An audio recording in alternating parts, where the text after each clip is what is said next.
and death are the same. Both can have value and purpose.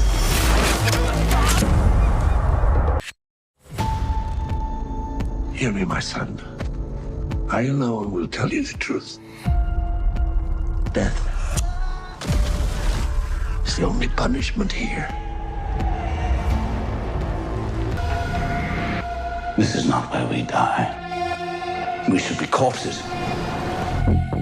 But here we are.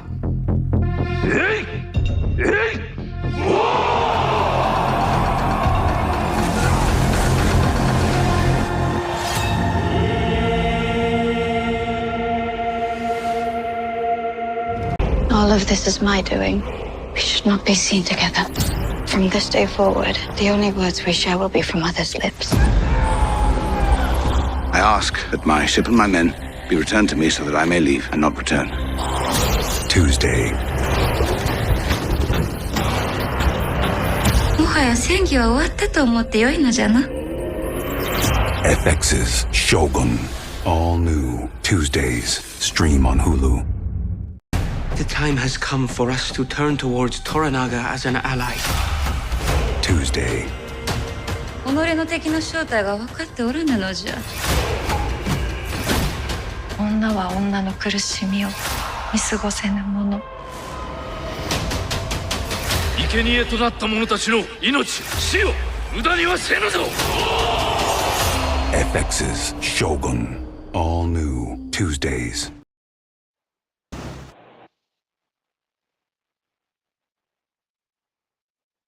And we are live. Welcome back, everybody, to a Shogun Episode 5 live discussion. And I know this is not our normal night. I apologize for missing our normal time last night, Wednesday night. Unfortunately, some unforeseen things came up, but we are here tonight, and we are going to dive into all things Shogun Episode 5. And wow, what an episode this was. So much happened in this episode, and I must say, probably in terms of just pure acting standpoint, one of the best acted episodes I've seen thus far.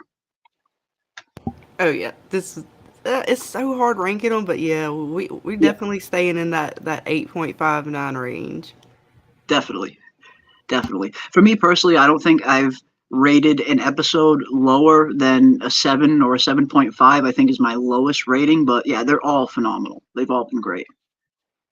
The acting in this episode, though, really blew me away. And not only the acting, but some of the impact that some of the secondary characters had in particular. Like Fuji is quickly rising up to becoming a huge fan favorite.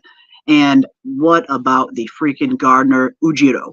And the impact that he had on not only Blackthorn, but the episode as a whole in episode 5 as well. I think, for me, Ujiro, the gardener, was definitely my MVP, even though he was barely in it. Oh man, it's such a like two-sided coin with him, because it's sad, but yet the way they tell it, or at least Mariko tells it, gives it that meaning. Yeah. Yeah, very good point. And that's a major theme that we see playing throughout episode 5, where how much weight words carry in Japan during the Sengoku period, something that Blackthorn isn't quite used to, as we see what Blackthorn thought was just a quick little throwaway line, something that he certainly didn't really mean, ends up leading to tragedy later on in the episode when we realize how literal his words are taken in this place, especially now that he is a Hatamoto. Absolutely phenomenal stuff. Absolutely great episode. And we are going to dive into all of it this evening. We're going to take a look at the good, the bad, and the ugly. And absolutely, Michael Lockhart, some of the special effects were as good, if not better, than some of the acting. The one of the special effects that stood out for me in particular was the Buntaro arrow firing and Mariko dodging them by the hair on her chinny chin, or nose in this case.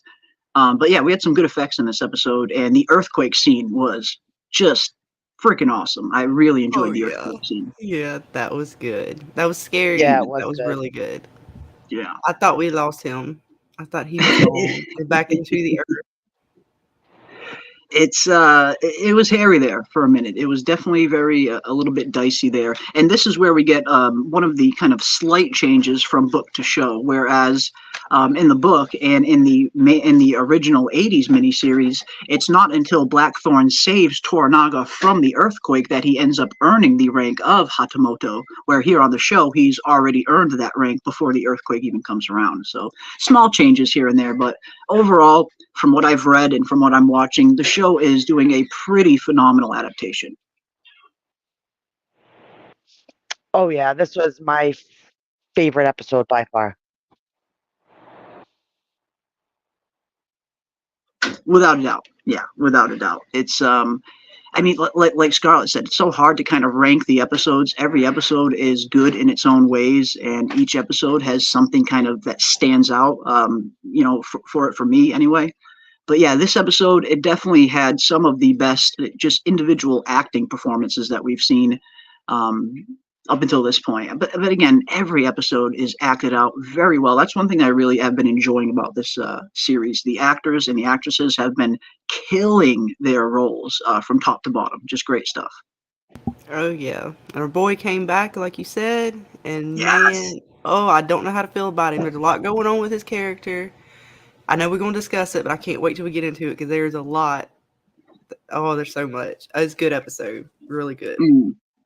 There is. It was a really good one. And yes, we are going to dive into all of it. But first, let me scroll over here and let's see who we have hanging out in the chat this evening. Scroll up. I see Salt in the house. What is up, Salt? I'm going to rewatch it and refresh myself. See everyone at 9. Awesome. And that's another good thing about Shogun. I mean, especially with it being predominantly in subtitles, you definitely benefit. Much like you definitely benefit a good amount by watching each one of these episodes at least twice, sometimes even 3 times if I have a chance. If I have a chance to watch it 3 times before I do my breakdown, that is usually my ideal spot. But yeah, welcome, Salt, and thank you for joining us. We got Betrayed King in the house, throwing up the bow. What is up, Betrayed King? Good to see you, my friend.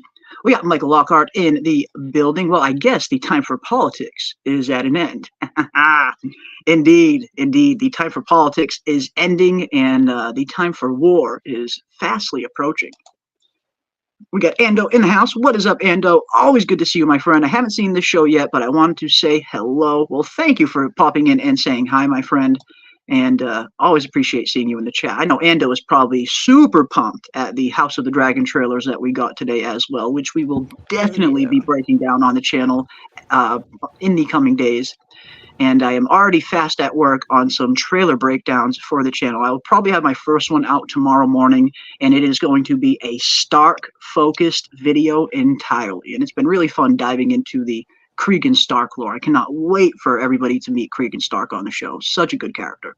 Nice. Yeah, guys, I know everybody's been ready. Y'all been blowing the Discord up.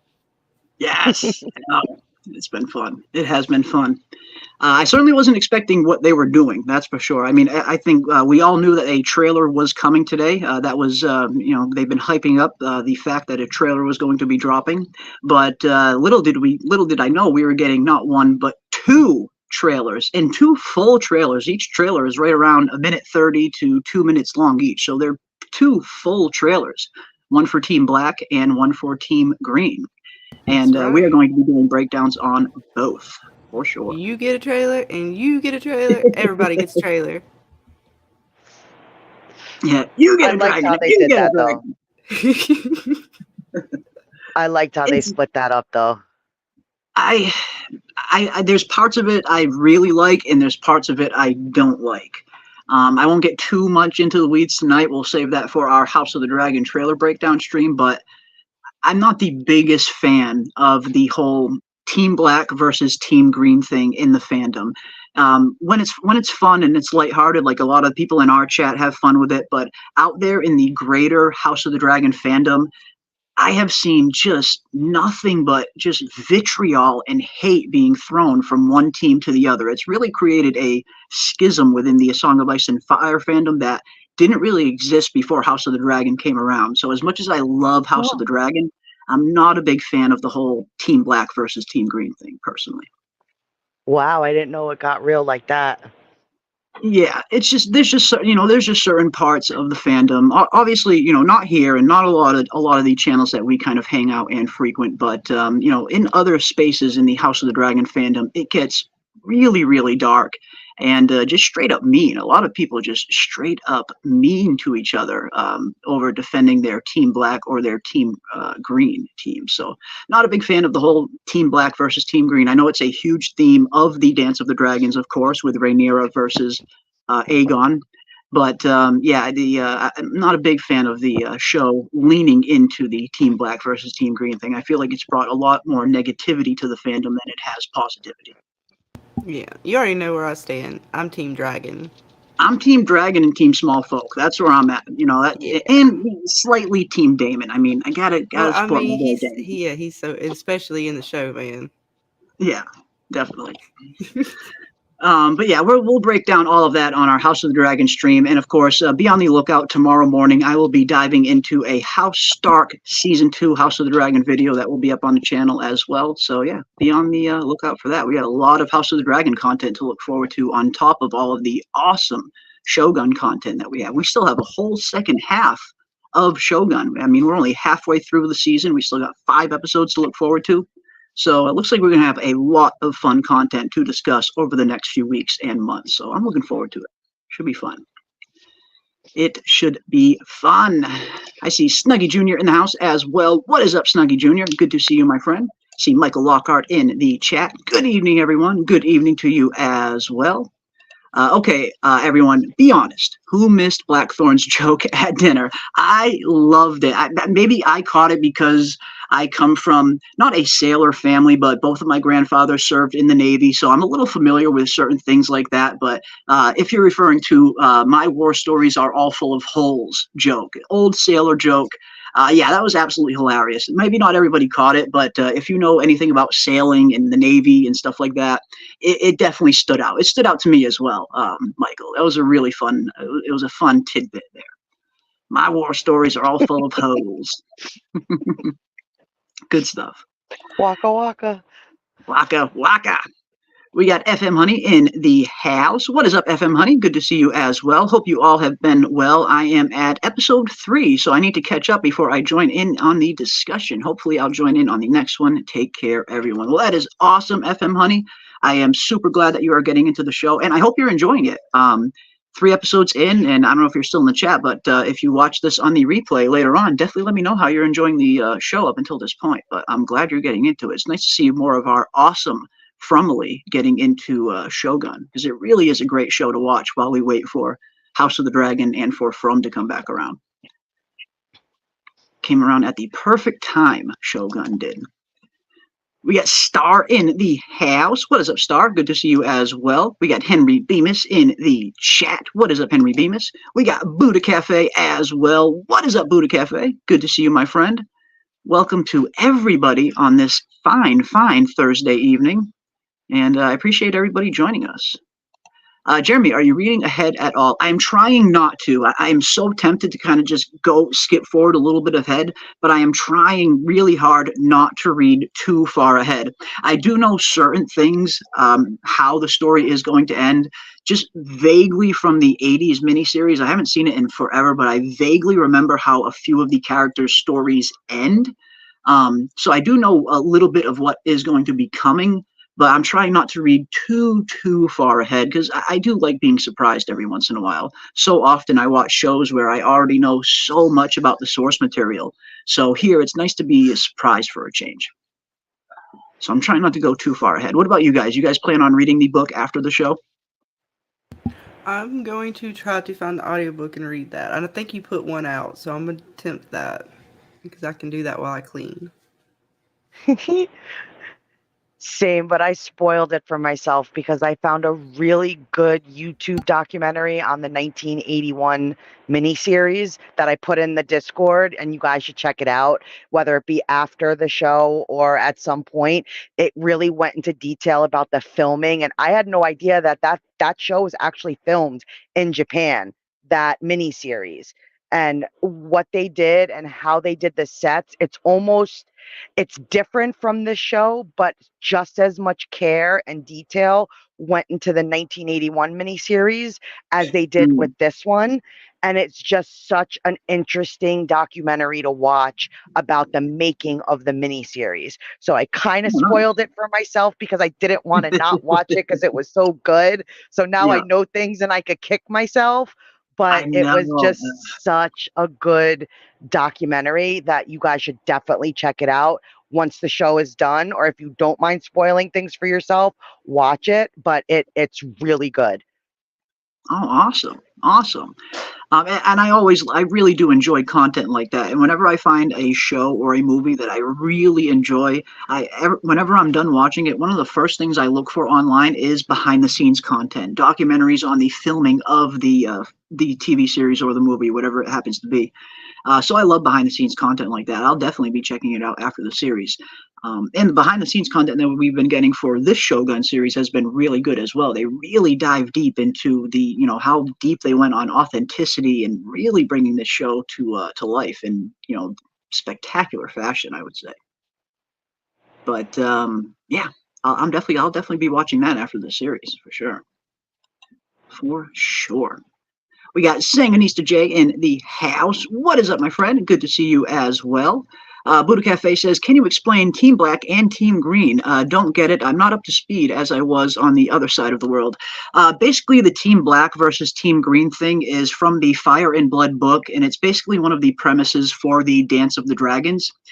Basically, in Fire and Blood, there is a wedding that happens pretty early on, long before the war starts, where Queen Alicent wears this just flamboyant green dress to the wedding, and Rhaenyra wears a very dark black Targaryen black dress.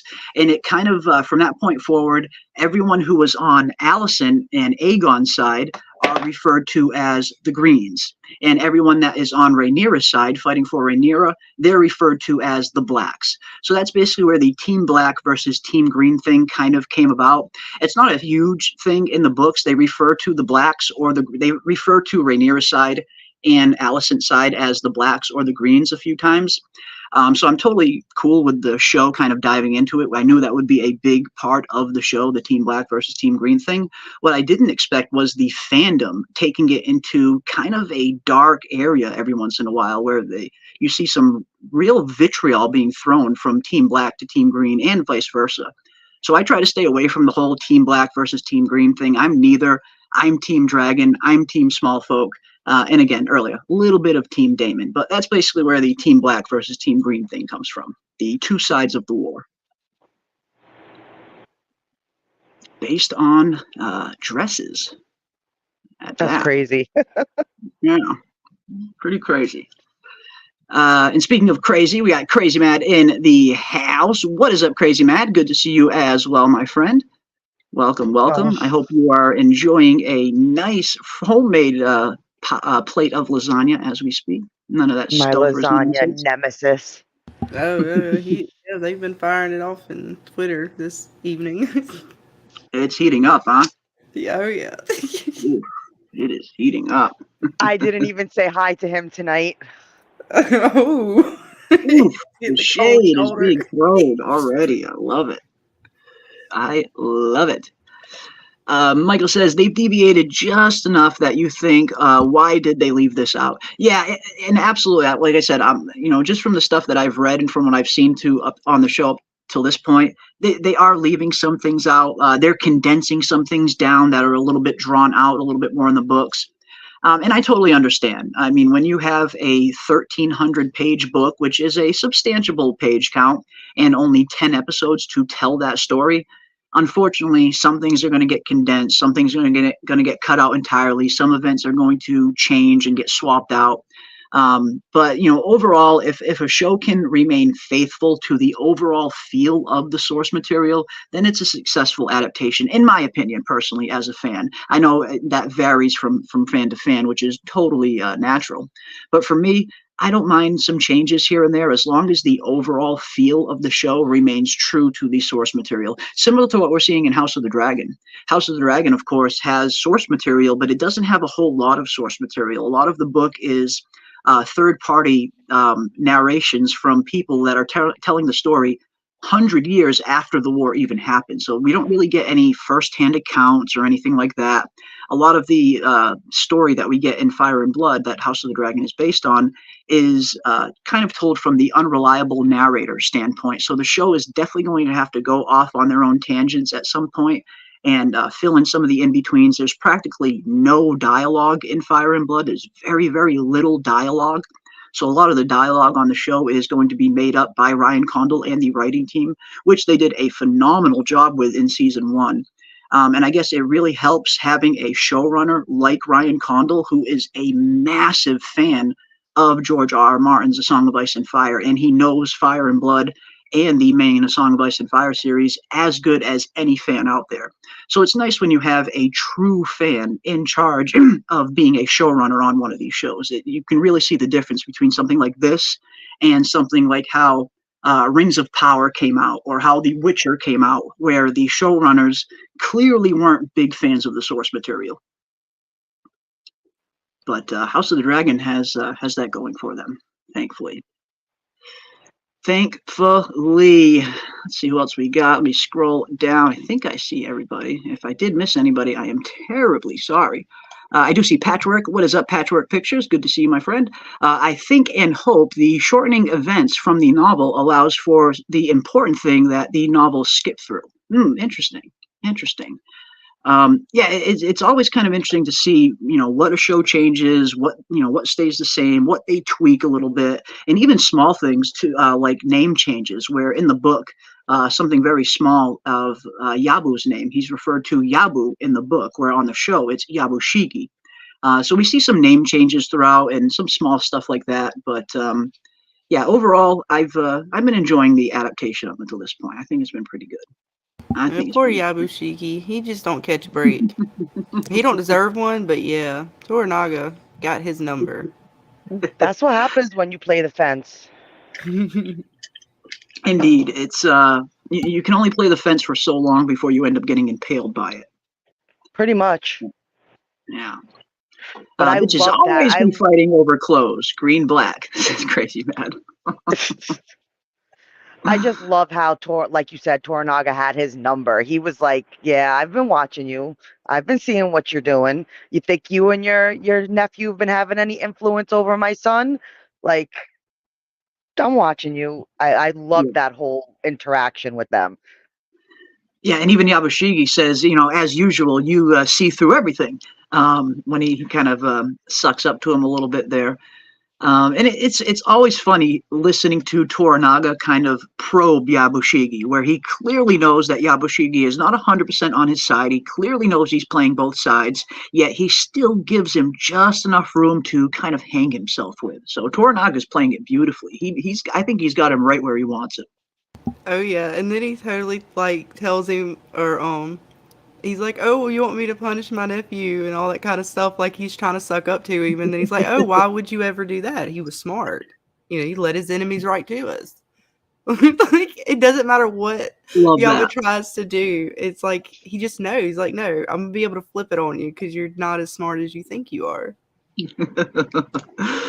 Indeed. And, funny enough, it's the nephew ends up getting the accolades and the charge of the cannon regiment because of it. So yeah, Yabushiki just keeps catching the shit end of the stick. Unfortunately, but yeah, it's been great up until this point. Duncan Egg is tailor-made for a show. They could do a season for each novella. Absolutely. I'm really looking forward to the Duncan Egg spinoff show that they are starting to film that this year, and they are planning for a next year release of Duncan Egg. So yeah, season 1 of Duncan Egg should be coming next year. It should be fun. I'm a little bit worried about that, unfortunately, because I know George has stated he plans on doing many more Duncan Egg novellas. As of right now, the Duncan Egg novella series is incomplete. So I'm a little hesitant to, get fully invested in another Game of Thrones show that doesn't have complete source material. We saw what happened with Game of Thrones, where once the show passed the books, it completely fell off the rails and the quality just dropped right down into the gutter. I really don't want to see something like that happen with Dunk and Egg, where as of right now, they could easily do, 3 seasons of Dunk and Egg on the first 3 novellas that are out. But once they get to season 4 and 5 and 6, they're going to have to, it could be another sticky situation where we see a show surpass the source material again. And that's something I really don't want to see. I imagine HBO doesn't either. But who knows? Maybe they're not planning on adapting all of them. Maybe they're only planning on adapting some of the Dunk and Egg novellas, which is totally possible as well. But I guess we'll have to wait and see. There is a final epic conflict that just gets an epilogue in the book. Ooh, interesting. Interesting. I'm looking forward to reading that. Awesome. I believe I found it on one of the free apps on Fire Stick. I will check it out, says Star. Awesome. Yeah, she found the 1981 miniseries. I've been looking for it, and I couldn't find it anywhere that had like a subtitled version or something to translate. So I was asking her if she can put up the link or send the link out for people who might want to watch it. Oh, awesome. Awesome. Yeah, because, historically, when the original Shogun miniseries aired, none of the Japanese had subtitles. The audience had no idea what they were saying to each other at the time. So getting a translated version of that to watch would be much better, I would think. Awesome. Blue Ponytail is sick, says Star. Yeah, Yabushigi is definitely one of my favorite characters on the show. Not the character himself, but more of the actor's portrayal of the character. Tatenobu Asano, his acting has been just absolutely phenomenal, second to none, really second only to Hideyoki Sanada's Toranaga. But the acting from Yabushigi has been just absolutely phenomenal. Even if you don't really like the character too much, you can totally respect the actor portraying the character in that fashion because he's really settling into that role nicely. That dude's a great actor. He's very underrated. I've seen him in tons of stuff, and everything he's in, he's really good. If you're actually a fan of Shogun and a fan of Yabushigi's performance, I would also recommend checking out a movie called The Outsider on Netflix. It's a pretty good movie. It's set after World War II ends, and a American soldier stays in Japan and becomes a member of the Yakuza. And one of the best friends that he has in the Yakuza is the actor playing Yabushigi. So it's a pretty good movie. If you like Shogun, you'll probably like The Outsider. It's a fun watch. A fun watch. Technically, all these samurai should probably all have that reverse mohawk haircut. Absolutely, and that's one thing that I know the book is specific on, and that time period in particular, how a lot of just about every samurai kind of shaved the top of their head like that. We see, a good majority of the characters have it shaved, but Toranaga's isn't, Yabushigi's isn't. There's a few characters that have kind of full heads of hair. But technically, if you're speaking just 100% accuracy, they should all have that same kind of mohawk-like haircut. So yeah, you're right there. You're 100% right there. Well, assuming they hire a young actor to play Egg, maybe 3 seasons is best, so the actor doesn't age out of the role. Yeah, 3 seasons could be good. Maybe they just plan on adapting the 3 novels that are already out. It would definitely add much less pressure on the writing team to have to worry about coming up with content on their own if the show surpasses the books. So yeah, if they're just planning 3 seasons, that might be the better bet to go. I'm looking forward to it either way. I really enjoy the Dunk and Egg novellas. They're a really fun read. And it's one of the time periods in A Song of Ice and Fire that isn't filled with magic and prophecies and all this crazy dragon stuff. It's just a straightforward hero's tale story, pretty much. It's a big change of pace from George's normal writing, in a good way. In a good way. I think that's why the show is speeding through to create space for the final conflict. At least that's what I'm hoping for. Yeah, hopefully. We know that of course, in the real history, I'm a little bit more familiar with the real history of Tokugawa than I am with the Shogun novel. But yes, this time period, it's all leading up to one big decisive battle that will be happening later on, which kind of decides the whole conflict, really. So I imagine we will see that probably towards the end of the season, maybe the last episode or so, but should be good. Yabu is a snake, and I'm loving it, says Star. Absolutely. I mean, you got to respect the guy's performance. He's been killing it. But up until this point, Dana and Scarlett, and definitely in the chat for you guys as well, I'd love to get your opinions on this as well. Obviously, Blackthorn, Mariko, Toranaga, Yabushigi, these actors have been absolutely killing it on the show up until this point. But are there any other actors or actresses on the show that have maybe surprised you with their performances? I know we've been really becoming big fans of Fuji. She's really been shining in these last few episodes. The Gardener was really great. But are there any characters in particular that have been surprised, that you guys have been surprised with how good their performance was?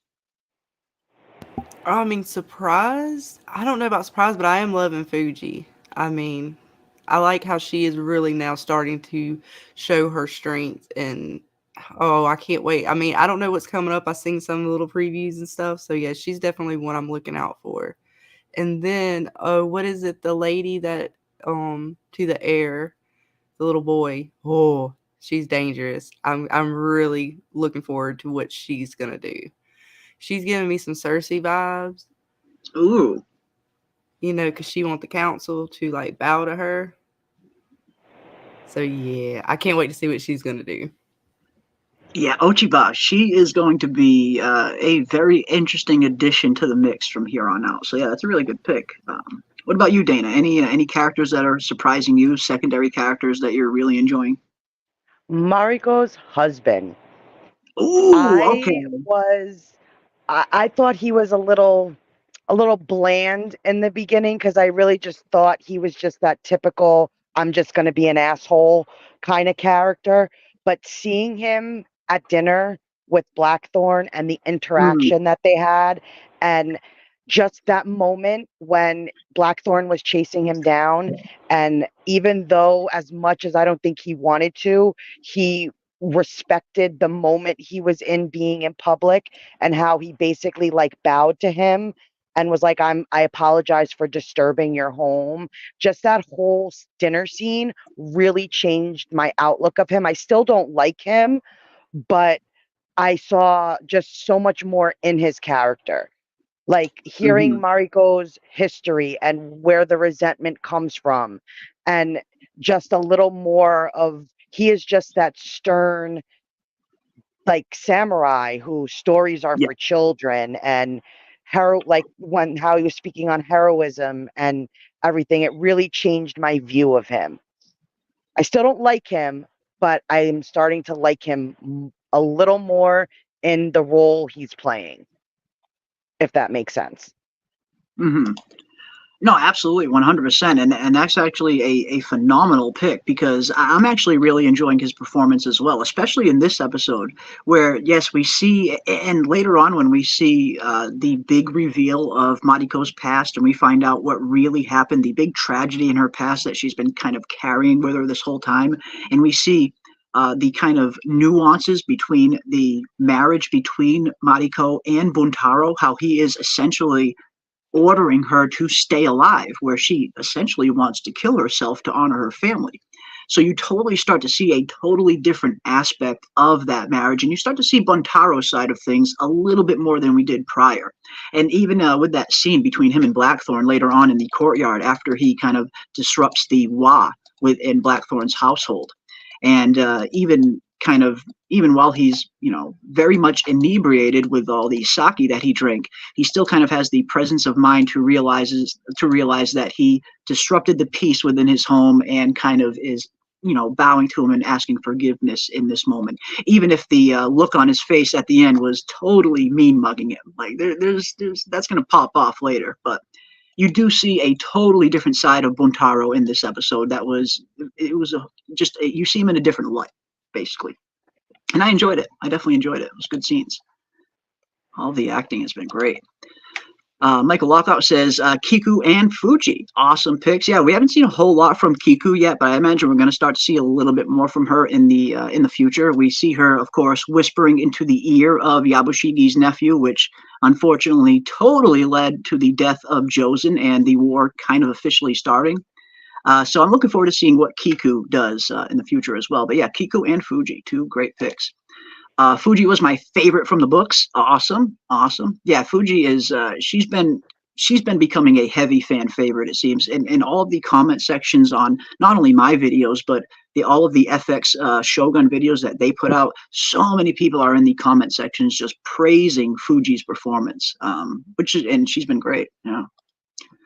I really wanted to like Buntaro after his heroic death, but man, he turned out to be a POS. Yes, I agree with that.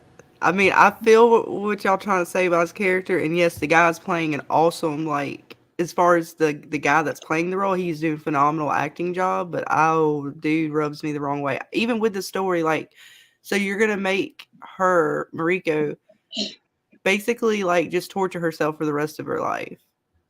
I don't know. Maybe I don't understand it. It just irritated me. And then you're going to beat the crap out of her and then be like, kill me.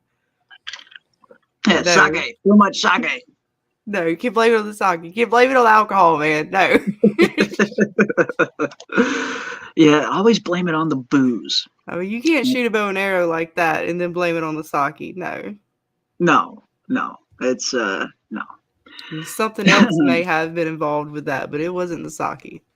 Yeah, there's a little bit more than the sake at play there. I had a feeling, for sure. Betrayed King says, Ochiba, awesome. Yeah, I think she's going to be really fun next week in particular.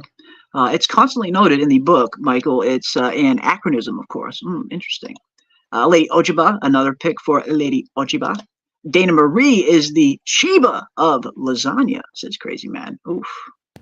I'm gonna get him. Y'all are like going at each other in the chat, man. It's heating up, guys. The lasagna war, lasagna gate is heating up. It is heating up. I think Kiko will get more time in episode 6. Yeah, I think so. Yeah, that's probably a safe bet. We see her and Mariko in particular have a scene together in the trailer for episode 6. So it's going to be interesting to see those two characters interact. Considering the two, I touched on this a little bit on my episode 6 breakdown, my episode 6 preview breakdown. Excuse me. But it's going to be interesting to see Mariko and Kiku have some scenes, just considering the vast different backgrounds that these two characters come from, one being a courtesan and the other being a highborn, essentially. So I'm looking forward to those scenes together. Buntaro from Betrayed King, another good one. Toda-sama, as we like to call him. Hell yes, my friend. Toda-sama. Another deviation from true history is Ashido being peasant-born. Ashido wasn't, but the Taiko was. That is very true indeed. And we notice, some small changes throughout the history where, for the most part, the Shogun book tries to portray the historical characters somewhat accurately, but there are small deviations like that. Like that's a perfect example of some of these small deviations. From the actual real history to the Shogun book itself. Because at the end of the day, the Shogun book is a historical fiction at the end of the day, even though it is based on real events and a lot of it is kind of accurate to the real history. It is at the end of the day a historical fiction retelling of it. So yeah, that's a perfect example right there, Michael, of some of the kind of subtle changes. Complex, not simply a stubborn brute. Yeah, absolutely. And I think he did kind of come off as that kind of stubborn brute samurai character up until this point, Buntaro. But yeah, in this episode, we totally see the other side to him, where he's not just this brooding, beast of a samurai. He has a little bit of a humanity to him as well. And they went into a little bit of depth on it during the Shogun podcast for this episode, where the creator of the show is kind of describing Buntaro as being just way too overprotective of Mariko. He really loves her and he wants her to stay alive, but because of that, he's kind of way overprotective of her, knowing that essentially she really just wants to commit suicide to honor her family. But Buntaro is not granting her that wish. And imagine how, that's just, we can talk a little bit about that, because that reveal is something that the show has been kind of teasing since the very beginning, where we're kind of finding out that what happened in Mariko's past. And in this episode, we finally get the truth that her entire family was put to death due to her father killing the former shogun, the ruler of Japan before the Taiko. Which is very interesting. Of course, it's a little bit of a deviation from the real history, but you start to see the weight that Mariko has been living with all of these years, ever since that dreaded day happened where she lost her family, where every year on the anniversary of her family's death, she asks her husband to essentially kill herself. But Buntaro orders her to stay alive. So that was a pretty big revelation. What did you guys think of the whole Mariko backstory? Hey, there's only one thing I'm curious about. How did she survive? Because the way she tells it is the whole family was supposed to die. She survived simply because she was already married to Buntaro. I believe the marriage is what saved her. Okay. With Buntaro being a little bit more of a highborn and Buntaro ordering her to stay alive. At least that's how the show portrays it. Okay. Because, I mean, I got most of it, but I couldn't remember how, like, she survived or if they even told us yet. And so I was kind of curious about that. But, yeah, the way she tells it, though, is that, or at least in the show, I don't know the way it's supposed to actually go in the books. They did it for a purpose because the Shogun was basically like a tyrant. Yeah. So it's kind of like... So you're going to make her, I don't know, man. I feel for her because he's being kind of really a jerk about it. Or maybe that's just the way I see it. Because, like, she didn't do anything. And if you think she's that much of a piece of crap, then why would you not let her just kill herself? Yeah. So I guess that's for honor, but it doesn't have to be. I don't know. See, I'm so confused about his character slightly because he irritates me. and the customs are just incredibly foreign to the customs, of the Western world and the customs that Blackthorn was raised with. So he sees all of these he's learning all of these nuances to this incredibly foreign culture. And it ends up having a profound effect that we see, especially when we see later on with the whole Tatugami and the cursed bird and the gardener later on. And we see just how much weight words carry in this world. But it definitely speaks to the huge difference in customs from Buntaro and Mariko's upbringing to, like our upbringing or Blackthorn's.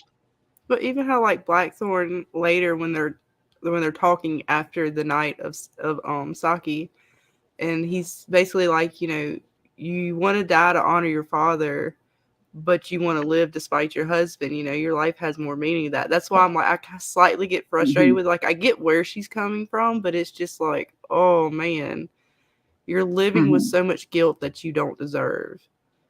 True. Yeah, and Blackthorn even says it says it to her. It's like, until you kind of reconcile these things, you're going to be stuck in this prison you've built for yourself forever, really, essentially. And you're right. She kind of has constructed this prison of her own making due to, like you said, on one hand, wanting to kill herself to honor her family, and on the other hand, wanting to stay alive to spite her husband. So yeah, she's kind of, created that prison for herself that she essentially can't escape from.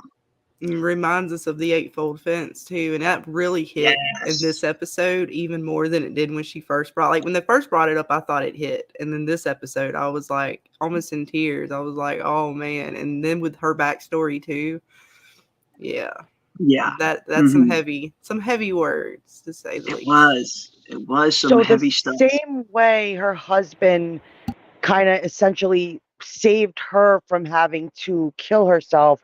Is that what Fuji's grandfather did for her? Because she wanted to kill herself, but the grandfather wouldn't let her? Yes.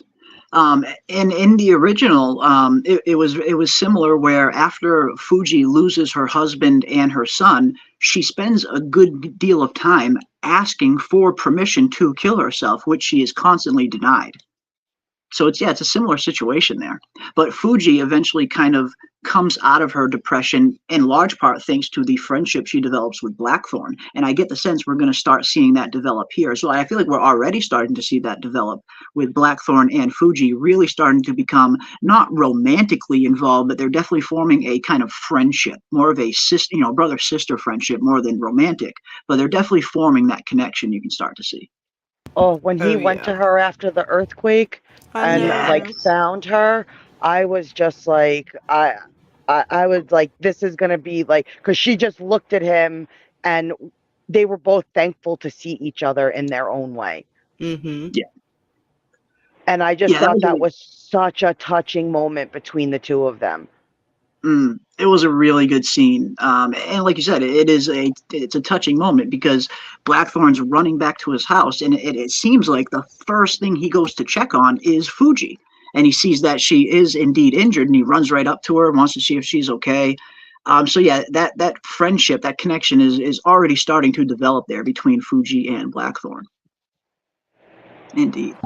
I love some of the little backstory that we get on the swords that Fuji gives Blackthorn. Yes. Because that, like, just the way Mariko tells it and how, like, she merits our silence. And I was like, oh, yeah, like you said, the dialogue, oh, man, they're killing it. So good. All right, right? How good is this freaking dialogue? So good. I know. And then he gives them to Toranaga after, and I'm just like, it's almost like Toranaga knows too, and he just kind of smiles and laughs, but he takes them, and it is very honorable. But it was just, it was such a good little scene. Like the way they connect stuff from the beginning to the like in the middle and the end is so good. Yeah. Little things you don't think about will be so much greater later.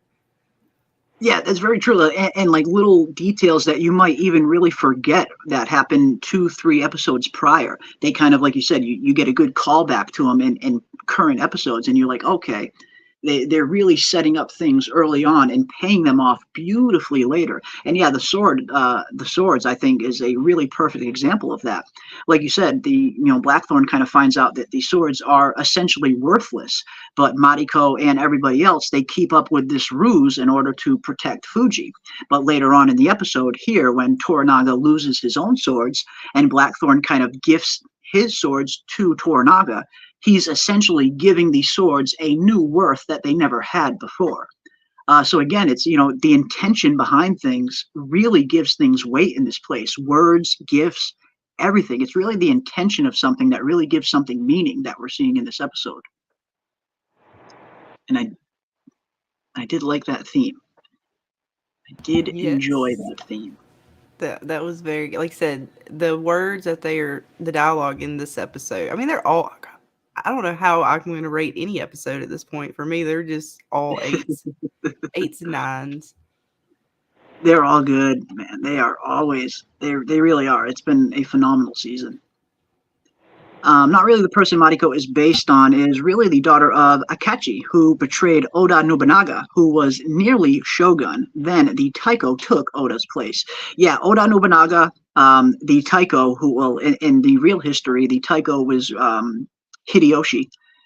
Though Hideyoshi, Oda Nobunaga, and Tokugawa, who is Toranaga in the show, they're kind of considered the 3 great unifiers of Japan. So yeah, again, you start to see a little bit of the changes that the show makes from the actual historical characters that the show is really based on.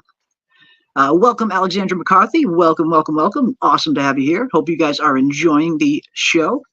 Did anyone else play Nobunaga's Ambition back in the day? Man, that was a great game. I don't think I have. No, I can't say I've heard of that game myself. I'll have to check it out. Nobunaga's I have Ambition. not heard of that. What is it? I'm curious. Yeah, what is it? Is it a video game? Is it a tabletop? What kind of game are we talking here, Henry Are we Bemis? talking like ninjas or samurais? Like, I need more. Well, if you do like samurai video games, one of the best samurai video games I've ever played in my life is Ghost of Tsushima. Phenomenal video game that came out a few years ago. It's definitely the best samurai video game I've ever played. So if you're liking Shogun and you're looking for a Shogun style video game to play, definitely check out Ghost of Tsushima. It is beautifully made. And the Taiko Hideyoshi rose up from being a peasant carrying around Oda's shoes. Yeah, and I love the real history behind Oda, Hideyoshi, and the real Tokugawa. How after Oda Nobunaga eventually committed Sudoku, as we call it here on this channel, so Sudoku. The real Tokugawa seeks to avenge Oda Nobunaga's death, but unfortunately Hideyoshi beats him to the punch and has already kind of subdued all the generals. We see Tokugawa and Hideyoshi fight a battle that apparently Tokugawa even won, but in the long run he was unable to overcome Hideyoshi's power and ended up submitting to him, and the two ended up becoming close friends. But yeah, I mean, the real history, I'm loving the show, but the real history is so much more fascinating the more that I'm learning about it. It's really intriguing stuff. Anyone catch why Buntaro was upset when he found out Fuji wasn't pillowing Blackthorn? I don't think he was upset that Fuji wasn't pillowing Blackthorn. I think he was a little bit relieved. We hear Buntaro say to Fuji that barbarians should only lie with barbarian women. So I think Buntaro was, if anything, a little bit relieved that Fuji wasn't sleeping with Blackthorn, or at least that's kind of how I took it. I'm not sure. Yeah, I took it as though he didn't quite know what was going on. Mm-hmm. Yeah, because he asks her, "What's it like being consort to a barbarian?" And I love Fuji's response, where I wouldn't know. I'm consort to a Hatamoto. So she's coming into her own, and it's good to see. Yeah, I love how she controls the house, and even though, like, when he gets the bird, and she's like, "Yeah, I know it's disgusting," and like get new knives and everything, and like, "We need a new chef." Like, did I say get a new chef? No. He can have what share. he wants. Don't share anything. In the books, Buntaro exiled Mariko for many years, believing he was protecting her from the political fallout. And again, for all of Buntaro's flaws, it does seem like there is a part of him that genuinely fears for Mariko and genuinely wants to protect her. He's a little bit overprotecting and, a little bit of a dick at times, but you do get the sense he does genuinely care for her. Or at least, it seems that way. All Mariko has to do is eat Dana Marie's lasagna and she'll die. Oh man, that's fighting words. Bird. Really? You had to highlight that? Really? like really? We can't just ignore him and just like pretend he's not there today? Yeah.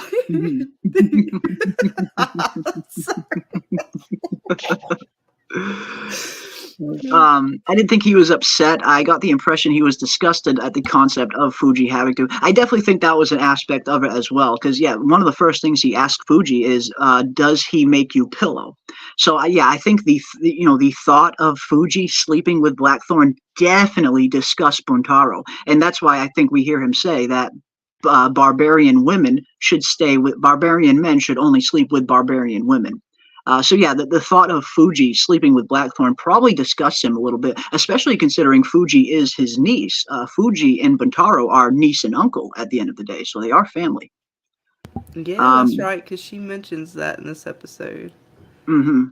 I took it as though they weren't, because he was like he was almost relieved when she said that, or when Fuji said he had another lady.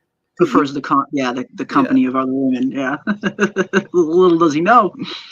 Little does he know what company the woman is. Yeah. Oh god. And then Mariko basically has to tell Blackthorn, like, after this moment, the way she says it, what was it, like, the only words we will share will be from other people's lips. Yeah, that was good. And again, great freaking dialogue. The dialogue is very eloquently written on a lot of these scenes. They're not just slapping dialogue together. They're very methodical in their choosing of words. The dialogue is freaking great in this show. Oh, particularly with the main characters. They are really killing it. Yeah. So, just incredible performances from top to bottom, definitely. Without a doubt. Been really enjoying it.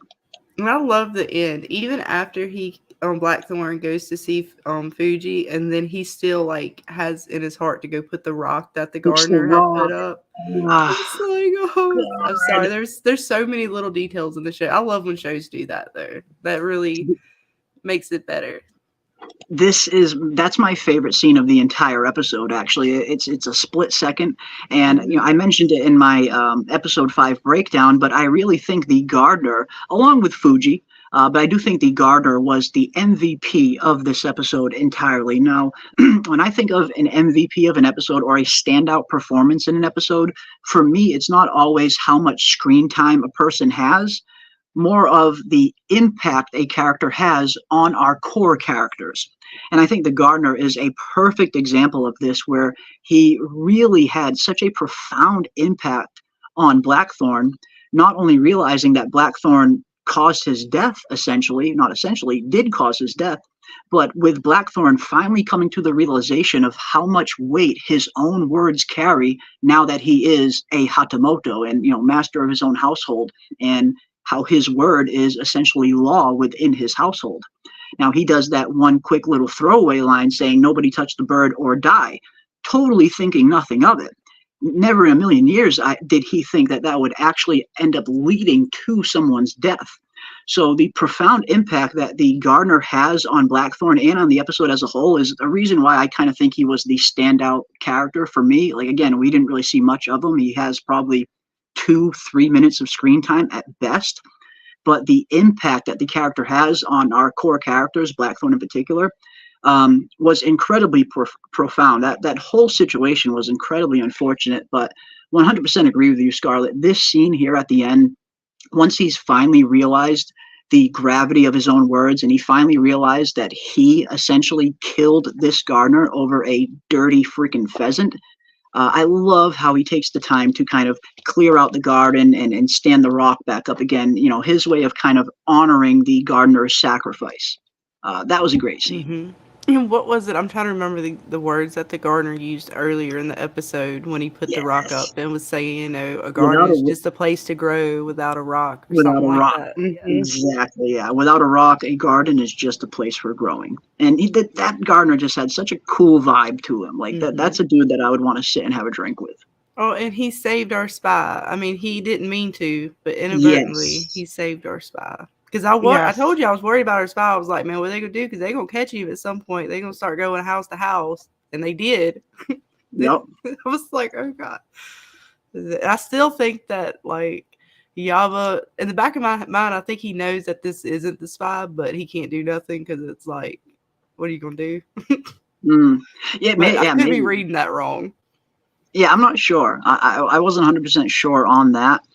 But no, it was a pretty, convenient out for Toranaga's spy, which we find out later on. Toranaga's spy isn't just some mere, fishing peasant. This dude is a legit prized samurai hiding here undercover. It's not just some know that was fisherman. Such a big reveal. I didn't know it. So to me, it was a big reveal. That was a great reveal. I loved that. Yeah, we find out that this guy isn't just some lowly peasant fisherman. This your real name is Tonomoto Akinmo, and you are one of my prized samurai, my long-serving prized samurai. So yeah, this dude, he's not just some peasant fisherman. He's a legit samurai. That was a cool reveal.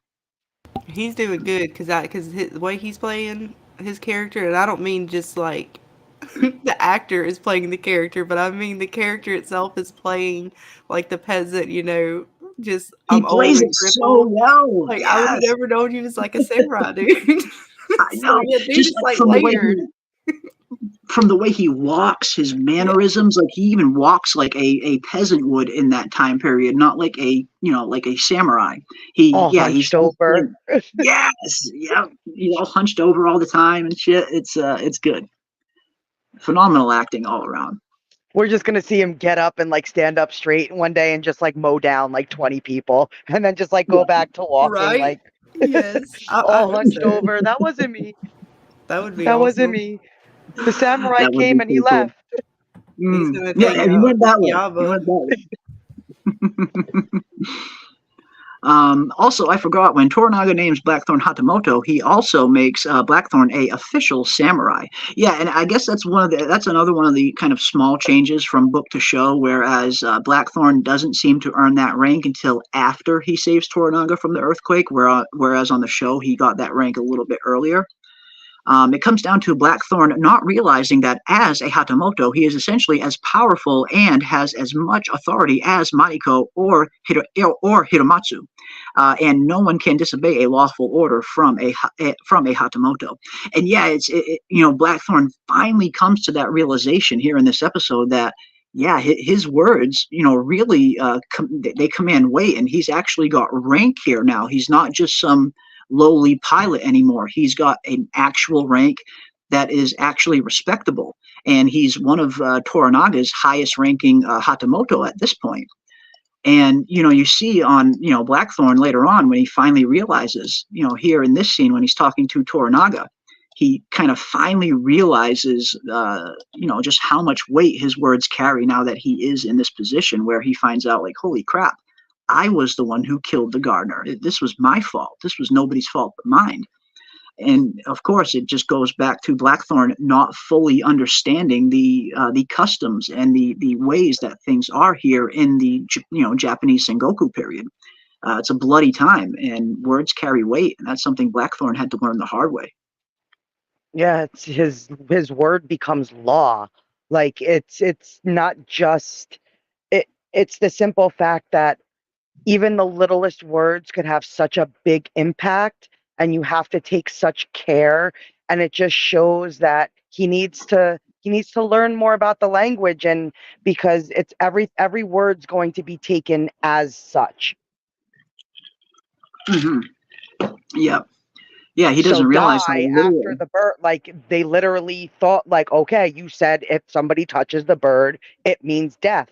So we had to follow your law, your rule. Yeah. And even Fuji offers herself to be killed. She says, please take my life as well, because how it's explained in the podcast that even Fuji had a hand in taking the bird down. So we even see Fuji say, please take my life in that moment as well, thinking that she kind of failed Blackthorn as well. Yeah, he wasn't realizing how much weight his words carried. But he knows now. And there's even more to the bird than that, because they kind of hint on it a little bit. Yes, throughout the episode. Mm-hmm. And they even said, like, it wasn't just he was just taking the bird down to just disobey, the house. He also they needed someone to do it. Exactly, because they were like, dude, you're gonna bring in this. You said it. I can't get that one yet. I haven't said it enough. Yeah, the vengeful spirit, the vengeful spirit, the Tatugami. Tatugami, yeah. That one is new to me, so it's going to take a little bit. But yeah, I looked into it a little bit. It's pretty good because it does talk about how it's roughly, I think it said it translates to cursed god or cursed spirit, and it will... Cursed object or something like that, yeah. And it doesn't like nobility, or at least this is one of the fandom things I read. And so, yeah, the whole episode, when they start from that to the end of the Saki, is kind of just embodies how they're talking. And then the earthquake actually coming with basically a mudslide, right? Because I wondered about that with the earthquake, because they show us rain with it like days. It's been raining. And we have all this, the ground's wet. We knew there was an earthquake coming. So yeah, the fact that they did basically do a mudslide with it. Yeah, that was really, I like how they did that, because it went to the lore and they made sure to touch on that. Yeah. It's it's crazy because, like you said, the bird has just so much significance and so much kind of symbolism around it, with it, with the whole village thinking that this bird is going to bring on bad omens, and it's a cursed object essentially. So the gardener essentially, knowingly sacrifices himself to get rid of it, knowing that it was going to lead to his death. And we even get one throwaway line from, I believe, Mariko or Fuji, stating that the gardener was getting sick. So it was, he was the one who offered to do this. And essentially it gave him a more noble ending than he could have hoped for. It gave him honor, because he basically saved the village. And while everyone's sad, there's still honor in that death, as opposed to him just dying. Yeah. A more honorable death than kind of just dying of old age in your bed. He died saving the village, essentially. And it's kind of a double-sided coin again, because on one hand, Blackthorn is now realizing what meaning his words have in this country, in this land. but he doesn't quite see the bigger picture the way they do, within the fact that, like she even says, there's no sense in dwelling on what's happened. Yeah. And he's like, well, how can you not? See, because he's not thinking of the bigger picture, and since that what's happened has happened, and we each have meaning in that, and that everything that we do has meaning, and whether we see it or not, there's a bigger picture. But he's thinking, well, no, I'm living for now, and I'm living for my freedom. So I love the clashing of the cultures. It's really displayed good. It is like we're seeing these two totally different worlds and backgrounds just come together, clashing violently sometimes with very profound consequences that we see here. And it's interesting to see, speaking of some of the symbolism of the episode itself doesn't go into detail on this, but knowing a little bit about Japanese lore and researching the show and diving a little bit deeper into some of the mythology and symbolism, in this episode in particular, the act of Buntaro shooting these two arrows into the post has a much deeper, symbolic message to it, as it were. Whereas apparently, two white arrows being fired into someone's doorpost is essentially the sign of a bad omen to come. And we find out later on how true that is when the big earthquake ends up hitting.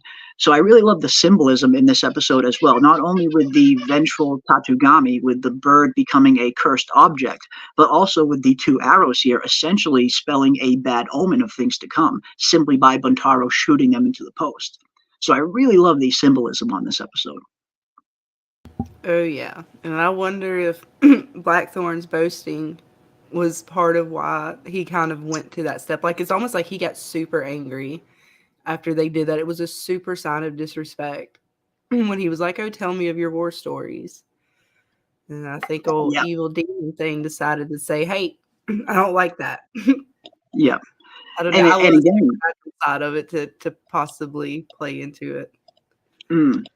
And like you said before, it's another great example of the clashing of cultures that we're seeing here. Whereas where Blackthorn comes from, boasting about one's achievements is normal. It's something Englishmen do all the time. You're always bragging about your accomplishments. But to a samurai, to brag or boast about your accomplishments is considered a little bit more dishonorably. So again, we're constantly seeing the clashing of the two different cultures and how these people live their lives, and the vast differences therein.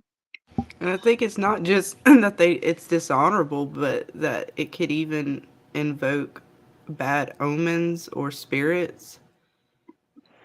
And so I think that's what, I don't know. You know me. I love a good supernatural tale. Me too. No, I'm right there with you. I am right there with you. That's why I think a little more than the sake was at play. A little bit more than the sake. And I think you're right. Yeah, Scarlett did mention that earlier, and I think she's 100% right. Where, they're both getting drunk, but maybe the Tatugami, the bad energy of the Tatugami, of the cursed bird, maybe that was playing a little bit more of a part than we thought in all of the tension in this dinner scene in particular. So that was a good observation, Scarlett. Very good. Isn't the first Shogun sword on display in a Tokyo museum? I am not sure about that myself, but it does look like Michael Lockhart has answered that yes, in Nagasaki, apparently the sword of the very first Shogun is still on display to this day. That's awesome. That is really awesome. You can also go see Blackthorn's grave and his resting place in Japan. I don't know where it is, but you could also go visit his grave. Yeah, the real William Adams, of which Blackthorn is based on. Phenomenal figure. Absolutely phenomenal figure. And that's another thing that's great about this show. I always have enjoyed shows or stories like this that really take heavy inspiration from real world figures. I love a good fantasy story as much as the next. Obviously, my favorite book series of all time, anyone who's familiar with my channel, is A Song of Ice and Fire. I am a huge fantasy fan. But I really enjoy stories like this that are kind of just plucked out directly from history and thrown onto the page or thrown onto the screen. I like that when you get real world inspiration from some of these events, and we see that all throughout Shogun. But yeah, the real William Adams. He was a real figure in Japanese history, of which Blackthorn is based on. The first English samurai to ever earn the rank. The gardener may have been Ashigaru and fought in career, but not a samurai. Yeah, we hear the gardener earlier on in the episode talk about how he fought in Korea, and he talks about we ate way worse things in Korea. At least flies don't kill you.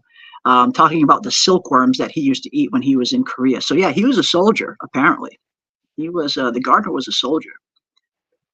In the book, they didn't know John didn't actually mean to give the lethal order, but because he is a Hatamoto and samurai, you can't disobey an order, even in jest. Otherwise, it's a capital offense. And yeah, again, I mean, that's Blackthorn just totally not realizing the depth that he's in and not realizing his own position now that he is Hatamoto. Words carry weight, and that was just a huge theme throughout the episode entirely. Not only with words carrying weight that leads to the gardener's death, but the act of Toranaga gifting the sword, the act of Blackthorn gifting the swords to Toranaga, essentially giving them a worth that they didn't previously have. So I love the theme throughout this episode that it played with. One of Toranaga's frequently repeated quotes in the book is, "The law may upset reason, but reason must never upset the law." I like that. I like that. That's good. That's good. Yeah, that's a good line. That is true. That is super true. Actually, wow. Yes. We should apply that more often, maybe sometime. We should. We absolutely should. Fuji gets jacked up in the earthquake. Poor girl just can't win. Yeah, you definitely feel for Fuji. She'll come back strong. Yeah, I feel it for her. She's coming. She already got that gun ready to go. She's gonna heal up. It's gonna be go time, and especially this next episode being titled for the ladies. We're gonna get to see some fighting coming up. I'm hoping we're gonna get to see some fighting. Yeah, I can't wait. It's gonna be good. Like I said, I mean, and I'm just super pumped that we still have a whole second half of this season to go. To go. I feel like we've already seen so much of the story, but we are only right now at the halfway point. We still have 5 more episodes to look forward to. And yeah, I think Fuji is only going to continue to become more and more badass. She's really coming into her own now. But yeah, poor girl, man. She, she started off with some of the worst luck, getting her, her husband and her newborn son savagely taken away from her, to being forced to be a consort to the barbarian, or Hatamoto as he is now, to her trying to do everything in her power to try to diffuse the tensions during this dinner scene, and trying to serve Blackthorn, but also keep the household in order, which is referred to as the Wa, keeping the Wa in order, which is basically the energy of the household, keeping it in good spirits. And of course, she's in charge of the financial matters and things like that. She's got a lot on her plate, Fuji, behind the scenes that we don't see from scene to scene. Oh, and then Mariko told her, like, she was telling her, you're kind of messing up the energy, and she was like, well, what energy, what does it matter? This house is already cursed. It's a cursed house. Yes. I was like, oh, it's such a good scene. It was so sad. But I guess, let's talk a little bit about that, the dinner scene, the infamous dinner scene. Now, of course, what starts off as just a awkward dinner quickly devolves into just one of the funniest drinking contests I've ever seen in my life between Blackthorn and Buntaro, where Blackthorn is, there's not many ways where Blackthorn can kind of top Buntaro, I would imagine. Buntaro is a far superior warrior and stuff like that. But here, Blackthorn can get the upper hand when it comes to a drinking contest. And he kind of shows him, this is how we drink where I come from. And I love Buntaro. He kind of steps right up to the plate and kind of goes back and forth, shot for shot with Blackthorn on the sake. But this was just such a fun scene to watch. The acting was phenomenal. Love this scene. I don't know. My favorite part was with the noodle. Yeah. Buntaro eats the noodle, then it's like Mariko's like, he's basically talking crap about how you eat your noodles, and he's like, monkey can learn, monkey follows like a order. baby monkey. And he just slurps up the noodle. I don't know why, but that made me laugh so hard. Yeah, that was funny. Yeah, like a baby monkey. Yeah, look how he eats, like a baby monkey, as he's kind of slurping up the noodle. Soon we'll be eating with our feet. Well, I love Yeah, it because before that, he tried to serve him the stew, and they told yeah. she was like, Mariko was like, "We have unique taste. It's our law." He's like, We're "Well, I very guess it's particular not with as what good we without eat. Sherry." Yeah, and then even later we hear Fuji say, dump that stew into the sea. Like apparently it stunk.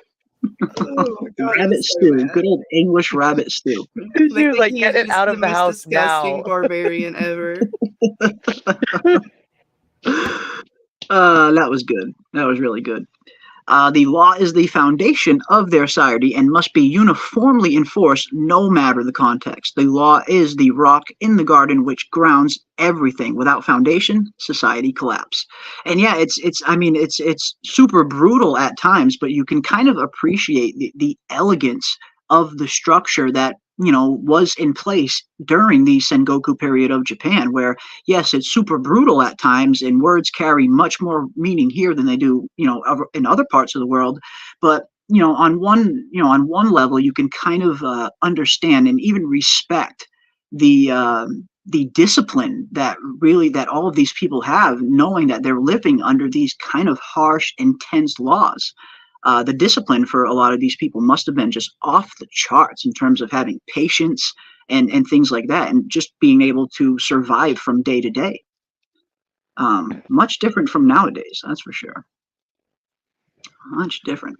Yeah, remember the baby earthquake? Yeah, you will most certainly experience more when you were here. The Gardner event teaches communal responsibility. Exactly, that is a great way to put it, Patchwork. They skipped the language ultimatum and the Blackthorn seppuku plot, but it would all make sense if they had left that in. And that was one thing I heard. I saw a lot of book fans were commenting on that they really wished the ultimatum that Yabushigi gives Blackthorn in the books, that he has 6 months to learn Japanese under threat of death.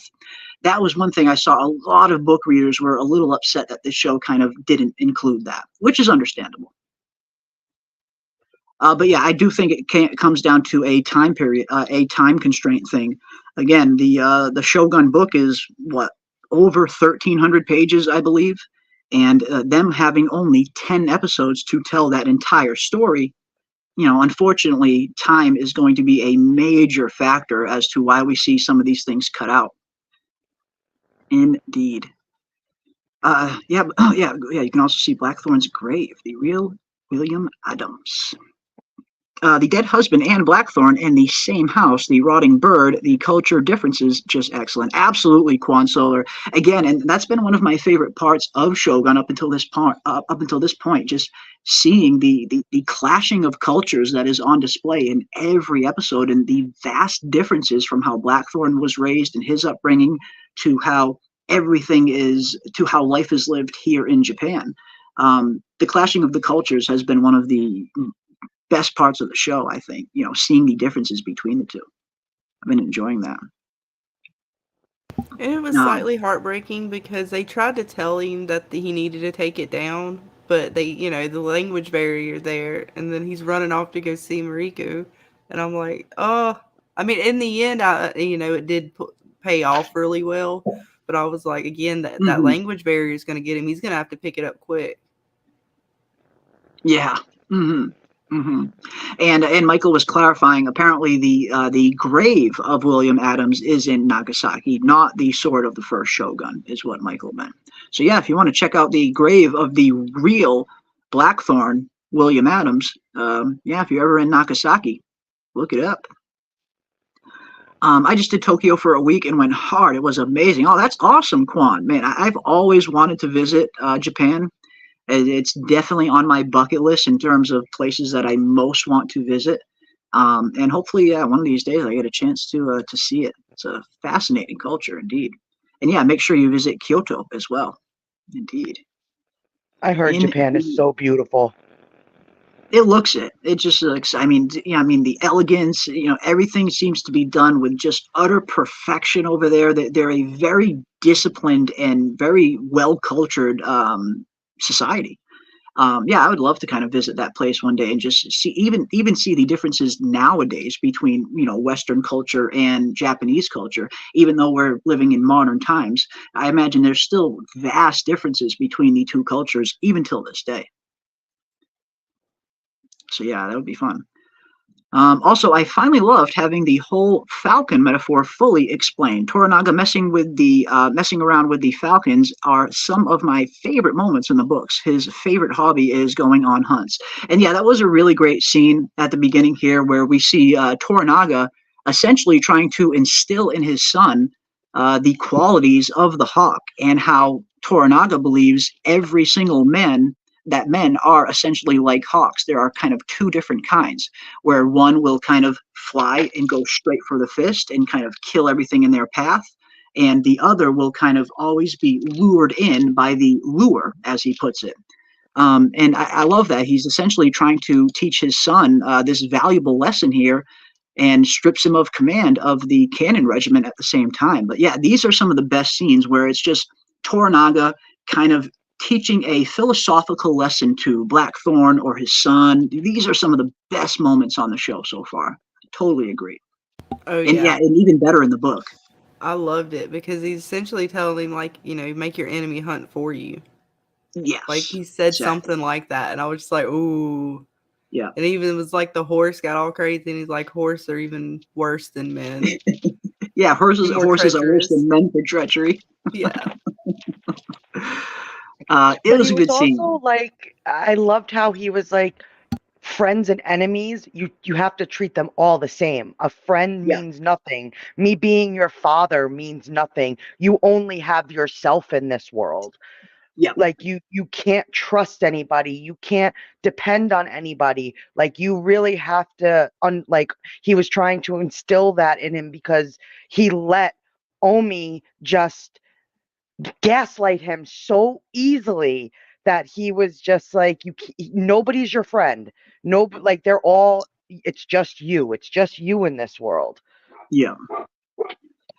And yeah, again, it's we see that was a great scene earlier on, like you said, the scene between him and his son on the boat there, where Toranaga, like you said, even though this is his son, and you would think a father is going to trust his son implicitly, but Toranaga is just trying to instill that value into him, where you really only have yourself in this world and you can't trust anyone. And one of the things I like about the book Toranaga is it gets to a point where Toranaga really doesn't trust anyone other than Blackthorn. He gets to a point where he realizes Blackthorn is one of the only people around him that does kind of have his best interests at heart and doesn't have an ulterior motive or agenda. So it gets to a point where Toranaga pretty much only trusts Blackthorn, even more than his own son. So I wonder how the show is going to play with that, and how Toranaga and Blackthorn's relationship is going to progress over the next 5 episodes. That should be fun to see. The reason Buntaro almost commits seppuku because he has disrupted the energy in the samurai's house. Yeah, the wa, as it is apparently referred to, which is a very serious offense. Blackthorn knows he can't kill Buntaro and vice versa. Yeah, exactly. And another thing, the podcasts that come with each one of these episodes, I would highly recommend watching them, even if you have read the books or even if you haven't read the books. There's some really good information in the podcast when they dive into some of the behind the scenes things, and they go a little bit deeper into some of the symbolism of some of the episodes and what certain things mean. And they explain that exact thing in the podcast, where Buntaro essentially disrupted the wa in the household, which is basically the energy, as you put it. And that was incredibly dishonorable to do in someone else's house in that time period. So yeah, it's a great point, Jay. Very good point. If there's one thing the English are good at, it's drinking. Indeed. Indeed. The current imperial castle was built by Tokugawa at this time until the Meiji restoration. The emperor lived in Kyoto. Yeah, and we do see we're getting towards the end of the Sengoku period, and I believe the Edo period officially starts in 1603, I believe. And lasts all the way up until what, like 1858, 1868, or something like that. So the Edo period, or the Tokugawa Shogun period, lasts for well over 100 years until the restoration comes along, apparently, or at least that's the research that I've seen. He also wins in the stinking contest, as Star says. Yeah. Although he did eventually take that bath, which Mariko was very happy with. And it's funny how Blackthorn, Mariko doesn't even think about sleeping with Blackthorn until after he takes that bath. She's like, you smell good enough now. Yeah. She's like, I'm glad you've decided to have our custom you of bathing. changed your mind on bathing. On bathing. Yeah, she liked what she saw. And this is 100% true as well. The English are also really good at inventing terrible cuisine choices, hence the urge to conquer other lands. Oh, man, tell me about it. I've actually been across the pond once years ago, and one thing I vividly remember from my stay is the food being absolutely abysmal, absolutely horrible, and there just being this kind of weird gravy on literally everything that they make over there. You go to any restaurant over there, at least where I was, so much gravy on every single freaking plate, stuff that you wouldn't even want to see gravy with. So yeah, they don't have the best food. I love seeing the videos on YouTube where they'll like have some of the kids or something over there try our foods and our snacks and stuff. Those are the best. Yeah, those are fun. I like the ones where they'll they'll show villagers that have never ever been exposed to TV or anything like that, and they'll show them like a modern TV show or something like that. And it's always funny seeing the reaction of someone when they're being exposed to a totally different clashing of cultures, like a lot of like we see here on Shogun. So yeah, those are fun. Those are very fun. Not just under the threat of death to Blackthorn to learn Japanese in 6 months, but under the entire village. Yeah, exactly. Good point, Jay. It's not just Blackthorn that is in danger of dying. The entire village, if they don't successfully teach him Japanese. Very good point. Yeah, very good point. Definitely will go to Kyoto. Yeah, I would love to check it out myself as well. Why not just turn these huge novels into 2 seasons? Some mistakes they made with the first Game of Thrones book. Yeah, absolutely. I mean, and I imagine that's always a difficult thing when planning out a show that is based on a source material that has a decent amount of pages. I imagine that going into the planning phase is probably one of the most daunting things, where I do appreciate the approach to Shogun being just a 1-season miniseries, getting a full, complete beginning, middle, end wrap up all in 1 season, and not being left with some cliffhanger, wondering if we'll get a season 2. I have to imagine they probably knew the show would be popular. Maybe they just didn't know it was going to be this popular. But yeah, seeing how much material is in the Shogun book, I would have loved to see this be spread over 2 or maybe 3 seasons, because a lot of stuff happens. But I do, on the other hand, I do kind of respect their commitment to just doing the one and done miniseries. What about you guys? Would you prefer to see this told over a longer format with 2 or 3 seasons, or are you liking the one-shot miniseries?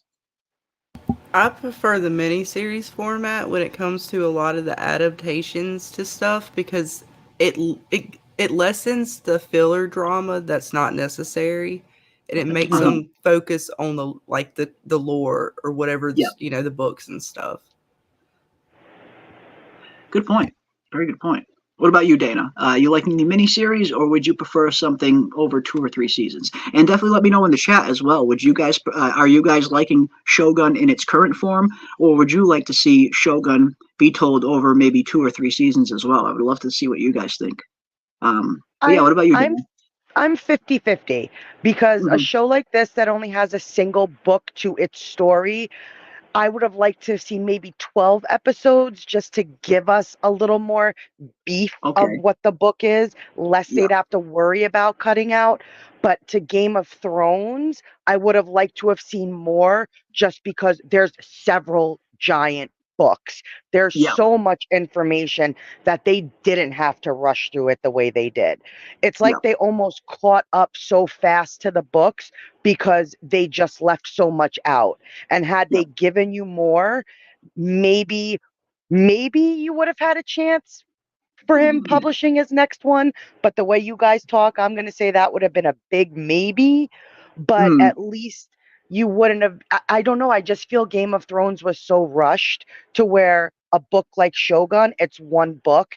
And I don't want them, like Scarlett said, too much filler. Don't give me too much extra stuff that has nothing to do with the book and make the one season more about the book. So I'm 50-50 on that. Because I feel like with some of these, when they have like multiple books to a series, that the miniseries still works with it. Because you could even break it down and title it differently. Because, I mean, I hate to throw it in there, but that's what they irritated me with Halo. They're trying to rush it, but also doing a series format, which to me is just completely ruining it.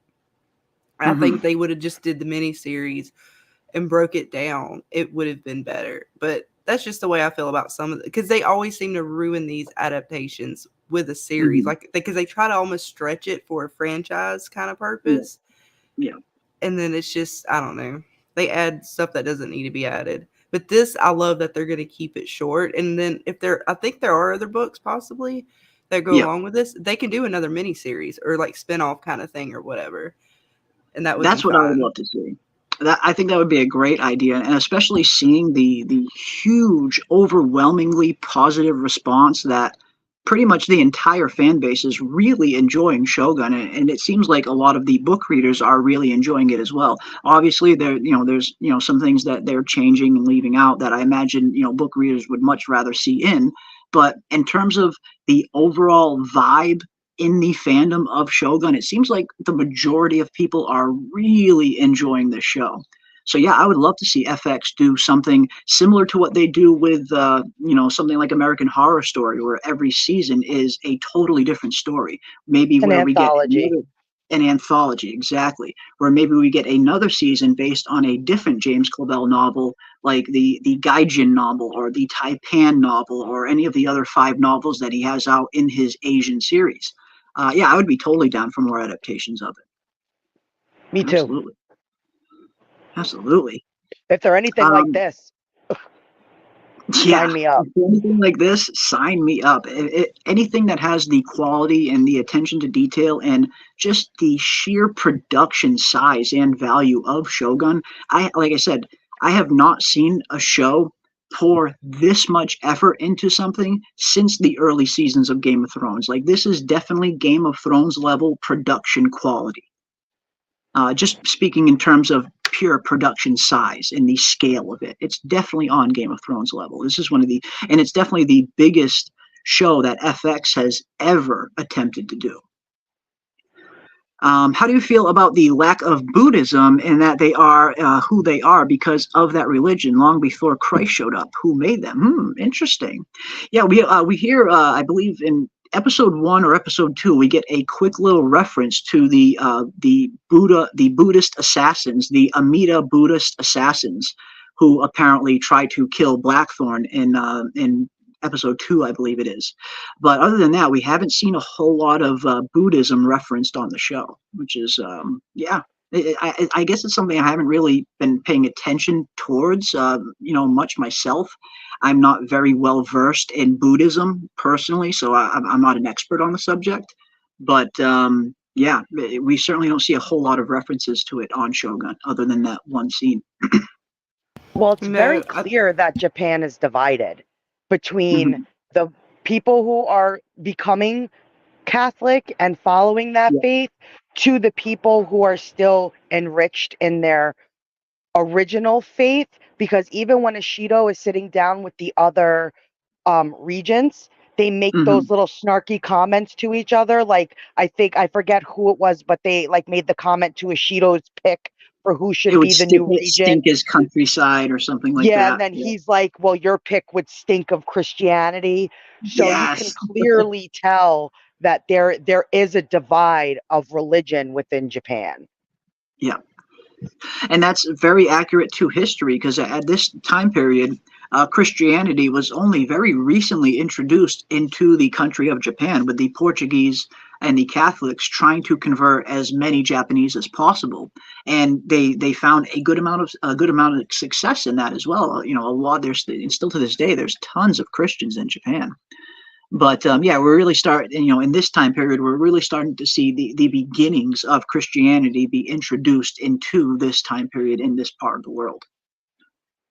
And yeah, anytime you have two different opposing religions in the same land, you're bound to have conflict. And we're seeing that even between the conflict between the two Christian branches, where we have Blackthorn and the Protestants on one side, and the Regents and the Catholic Christians on the other. So even within Christianity, they're always fighting each other. So yeah, opposing religions always usually leads to conflict. I love how Toranaga's still playing, like, I don't know, he's playing like 5 chess games simultaneously. And Yeah, he played he's playing the council right now. Like, they're basically, he's like, okay, y'all were unified because I was your target. I'm gonna take myself sort of away as your target and see how well y'all play together. And yeah, they're obviously gonna fight over who the 5th is gonna be. So I look forward to seeing how that's gonna unravel. yeah. It's gonna be it's yeah, like I said, man, there's just so much interesting nuances to the show. And like you said, with Toranaga in particular, he's got 10 different, you know, pokers in the fire at any given time, and he's always thinking 10 steps ahead. He's always, you know, it seems like he always has a plan for any situation he's in. He is a master strategist and a master tactician, which is very accurate to not only the book but history as well. Tokugawa was a incredibly smart tactician, and really the only person in this time period that was even close to being as smart, or maybe even a little smarter than Toranaga, was the Taiko. Working my way through hiragana, no app store in 1600. Yeah, no app store in 1600. No audio book or anything like that. It's much different time period. Much different time period. A little of both, Henry. Episode 2 of Taiko mentions the Pure Land. Pure Land Buddhism is actually a specific type of Japanese Buddhism. Oh, okay. Interesting. Interesting. Well, thank you for that, too. There were actually communities of independent militant Buddhist monks at this time. Interesting. Interesting. I like it. I like it. Yeah, that makes sense. I looked it up, and apparently there was a mix of Buddhism, Confucianism, and Shintoism in this time period. That makes sense. That definitely makes sense. One of the things that Oda Nobunaga did was to destroy those Buddhist Pure Land monks and the Ikoiki. It may have been one of the motivations for Akechi's betrayal. Interesting. I like that. I like that. Bushido was the way of the samurai. Bushido, yeah, and Aikido as well. Aikido was specifically developed by samurai and as a means of unarmed combat. Basically, if a samurai lost his sword in combat and was fighting an enemy that was still armed with a sword, they would try to employ Aikido. It's a martial arts that you're kind of using the other person's energy against them. It's a disarming tactic, really, and it was a way for samurai to fight against an opponent who still had a sword. Yep, Aikido is very much more defensive than it is offensive. Yeah, yeah. Look up Pure Land, Renyo, and the Ikoiki, Henry. Pretty fascinating stuff. Yeah, I'll have to check that out as well. Like I said, I've really been enjoying diving into all of the history surrounding, you know, feudal Japan and the Sengoku period, the Edo period. I'm loving all the stuff that I've been learning. It really is such a fascinating time period and a very fascinating culture. So if you are enjoying Shogun, hell yeah, I would definitely suggest that as well. Dive into some of the real history, and it's very fascinating. It's the closest thing that we have to real life Game of Thrones, that's for sure. 12 to 15 episodes and include more from the book. That would, and I believe, Dana, I believe you said that as well, whereas I'm totally cool with the miniseries. I'm enjoying it just as is, but yeah, it would have been nice to see them maybe get, 13 to 15 episodes instead of just 10, give them a little bit more breathing room to get some of those bigger moments in the books on the show, but not too much to where, like you said, Scarlett, where they're just adding in filler to make up time. Would have That's been why I'm yeah. saying it totally depends on what story you're talking about that they should tell. Because every book, every story, they're all so different, and not every format's going to fit every story. So it really depends on what story you're trying to tell. But it seems like, I don't know, like even Scarlett was saying with Halo, I don't know much about the Halo world, but they are telling a horrible story when it comes to Halo. And I really don't think whatever format they would have used would have worked with Halo if this is still the story they were going to tell. Like, you know what I mean? Like, everybody's just, I hear the way Scarlett and Louis and all of them talk about it. It's just so disappointing that if this was the story they were going to tell, would it have worked anyway in a miniseries? It's a crap story. They destroyed a story. So if you're talking about keeping something to its original, it's going to depend on what story it is that you're trying to tell. Okay. Yeah, that makes sense. I like that. I also like this as well. This could be a great idea for a prequel to Shogun, where they could show either Oda's rise to power in a prequel, or give the Onin War. They would be able to keep half of the actors. Yeah, that's a great point. We would actually get to see a younger Toranaga, a younger Hideyoshi, a younger Oda. That would be a phenomenal spin-off, a nice little prequel. And obviously they would have to, base it more on the real actual history. But yeah, I'd watch that in a heartbeat. And I imagine a lot of Shogun fans would as well. Good stuff. Are y'all covering the three-body problem as well? Show is going pretty good so far. Lots of major changes from the books, but I think it's best in some areas. Other areas do slip. Still 8 out of 10. I've been super nervous about the three-body problem. I absolutely love the three-body problem. Death's End, that entire trilogy is one of the best sci-fi trilogies in the history of sci-fi, really. So I've been very nervous to see how Three-Body Problem is going to go, especially considering that it is Dan and Dave that are in charge of the show. But again, Dan and Dave, they were pretty good at adapting someone else's material. It wasn't until they ran out of book material where Game of Thrones really started to flounder and take a nosedive in quality. But when they did have source material, the first 4 seasons of Game of Thrones, I will still put up against any other television show in the history of television. The first 4 seasons of Game of Thrones are the best television I've ever seen. So in the past, they have been decent at adapting other people's material. It's when they try to go off on their own that they really kind of show their inexperience and their lack of writing skills. So I've been very nervous about Three-Body Problem just because Dan and Dave are the showrunners behind it. Love that book. That is such a phenomenal book series. Very complicated and trippy story, to say the least. But I am definitely going to check it out. And if I don't cover the individual episodes, we'll definitely, at the very least, do a few live streams on it so we can talk about it. What about you guys? Are you guys going to watch the Three-Body Problem? And have you guys read any of the books? I have not. I mean, I'll check it out. I don't know what it is. It's a new sci-fi series on Netflix. It's a new sci-fi series on Netflix from the creators of Game of Thrones, and it's based on a very, very beloved sci-fi franchise. It's a trilogy of sci-fi books. I'm gonna have to check it out. I love sci-fi. It's good. It's good. I mean, the books are phenomenal. Three-Body Problem, Dark Forest, and Death's End. The second book is my favorite book in the trilogy. I feel like that's when the story is at its freaking best. So it's going to be interesting to see the pace of Three-Body Problem. Is this first season covering the entire first book? Are they, how is the pacing going to go on the Three-Body Problem show is what I'm wondering. But the books are absolutely phenomenal. I hope the show is good. I will definitely be checking out episode 1 tonight, or actually right after the stream ends. I'm probably going to go watch the first episode because it did just drop on Netflix. So yeah, I'll check it out.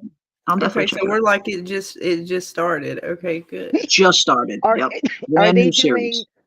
Did they drop the whole season, or are they dropping knowing it's weekly. Netflix, I imagine they dropped the whole season. It's a Netflix original, so more than likely all of the episodes are probably already up. And again, I know Oh, we've I was talked gonna about this say, in the yeah, I don't past. like that. I mean, I do. I It's don't it's either. cool, but I'm gonna I'm watch it not a all big too. fan Because of I'm it. one. If you drop it all, I'm gonna just breeze through it, and then it's not gonna have that same like Yeah, drama. it doesn't have that same feel to, waiting every week for a new episode to come around.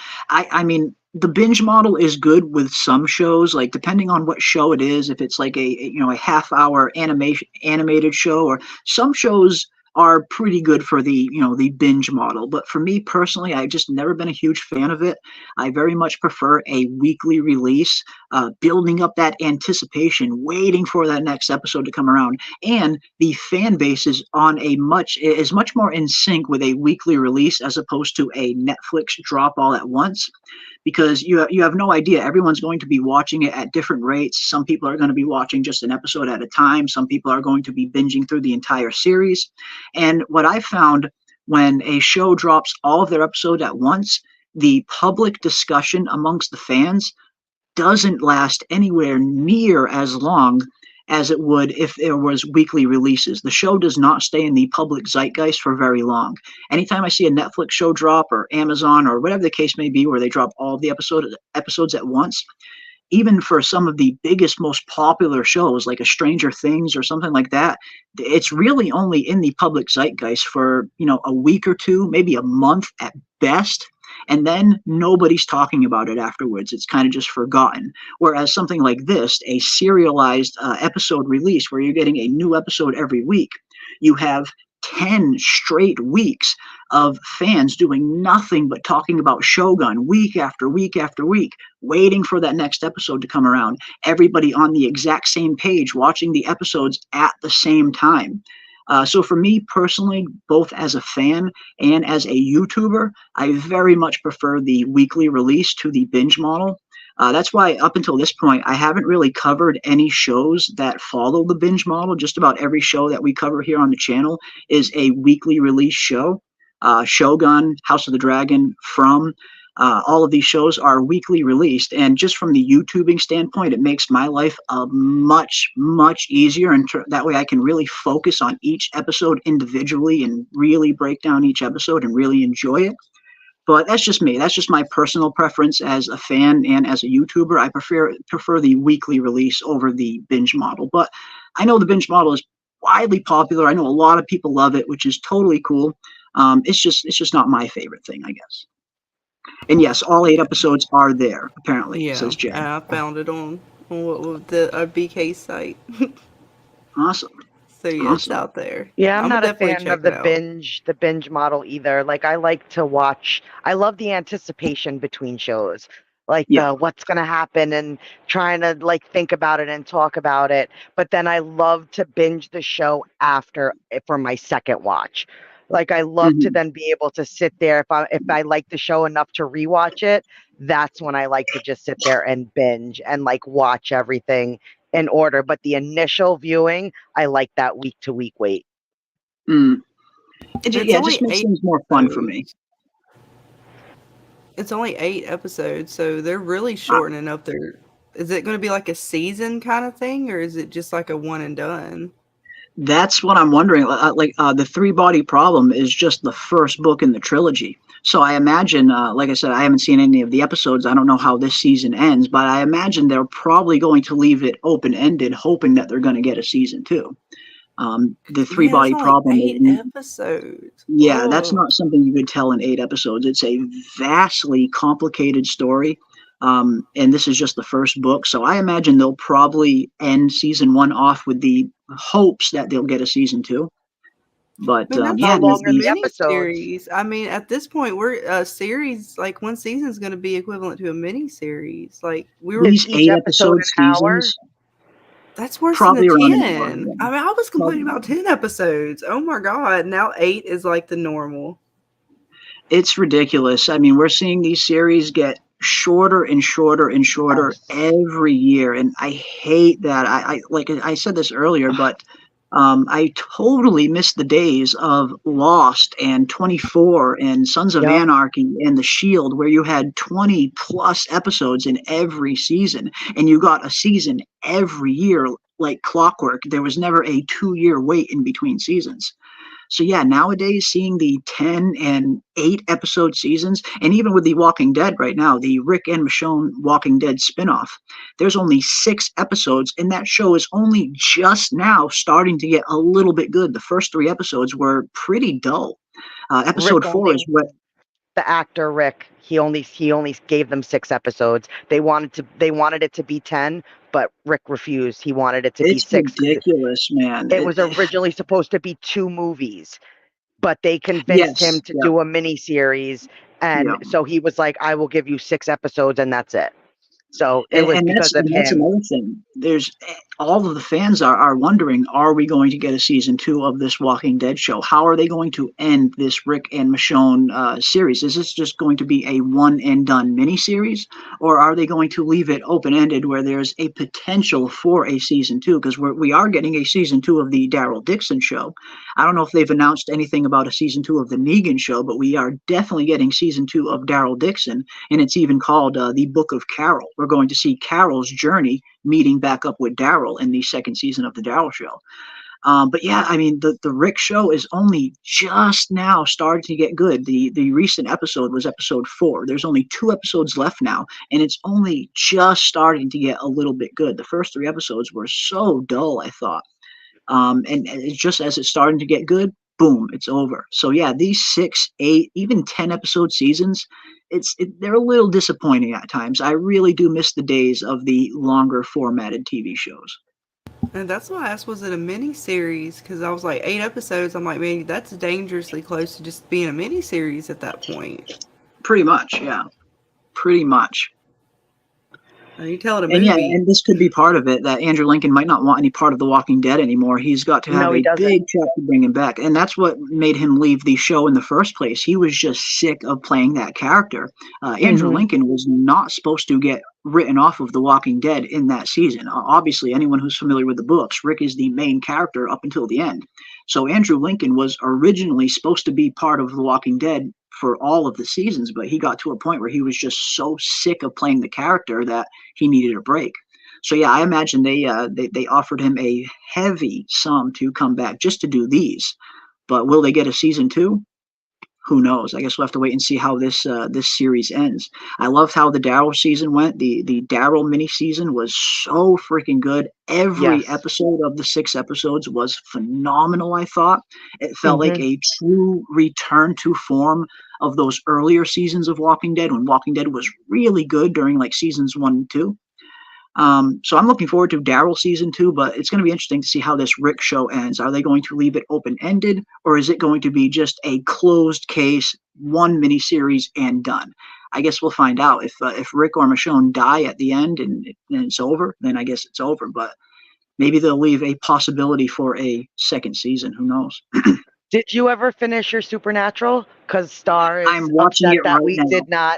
we did not show love to Supernatural. We all love Supernatural. I love Supernatural. That's a very good point. And yeah, Supernatural is another one that freaking 20 to 24 episodes every freaking season. I absolutely love that about that show.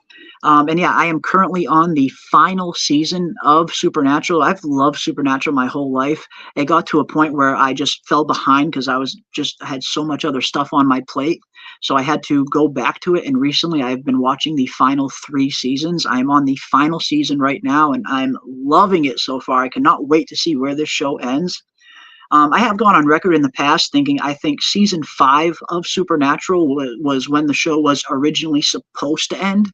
And it totally makes sense looking back on that. The ending to season 5 of Supernatural was a perfect ending to the Sam and Dean Winchester saga, I thought anyway. Everything was bleeding and building up to this one big apocalyptic event with Michael versus Lucifer and the Winchesters stuck in the middle. Season 5, I think, would have been a perfect way to end Supernatural, with Sam going to hell and Dean having to go on by himself. Perfect, beautiful ending to the series. It could have ended right there, and I would have been so happy. But they decided to keep it going. which was great too. There's still many good seasons of Supernatural that happened after season 5. But when I look back and I think about those first 5 seasons of Supernatural, it's almost a perfectly told story that if it would have ended there, I would have been totally happy. But either way, I'm looking forward to seeing how the series truly ends, as especially now with them being up against Chuck, who is, God essentially. Which I totally called when I was watching the show. I remember all the way back in season 4 when they first introduced Chuck as the prophet.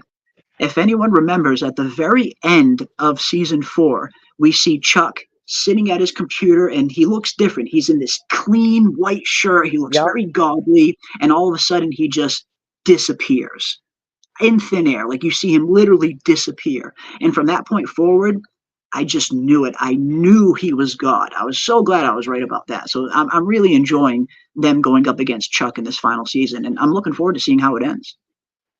So don't spoil it for me, please. I liked the whole thing. I liked it, and I understand like where it should have ended at was good. Yeah. But I also enjoy the fact that even though some of the stories may not be great in the seasons, what they give it's still fun. Story for the Winchesters and their family history and all the different things that go into why what happened. I feel like even though they stretched it, they give us a good story in the end. I like the ending. I'm not going to say what the ending is, but I'm just saying this. I do. You liked it? The ending.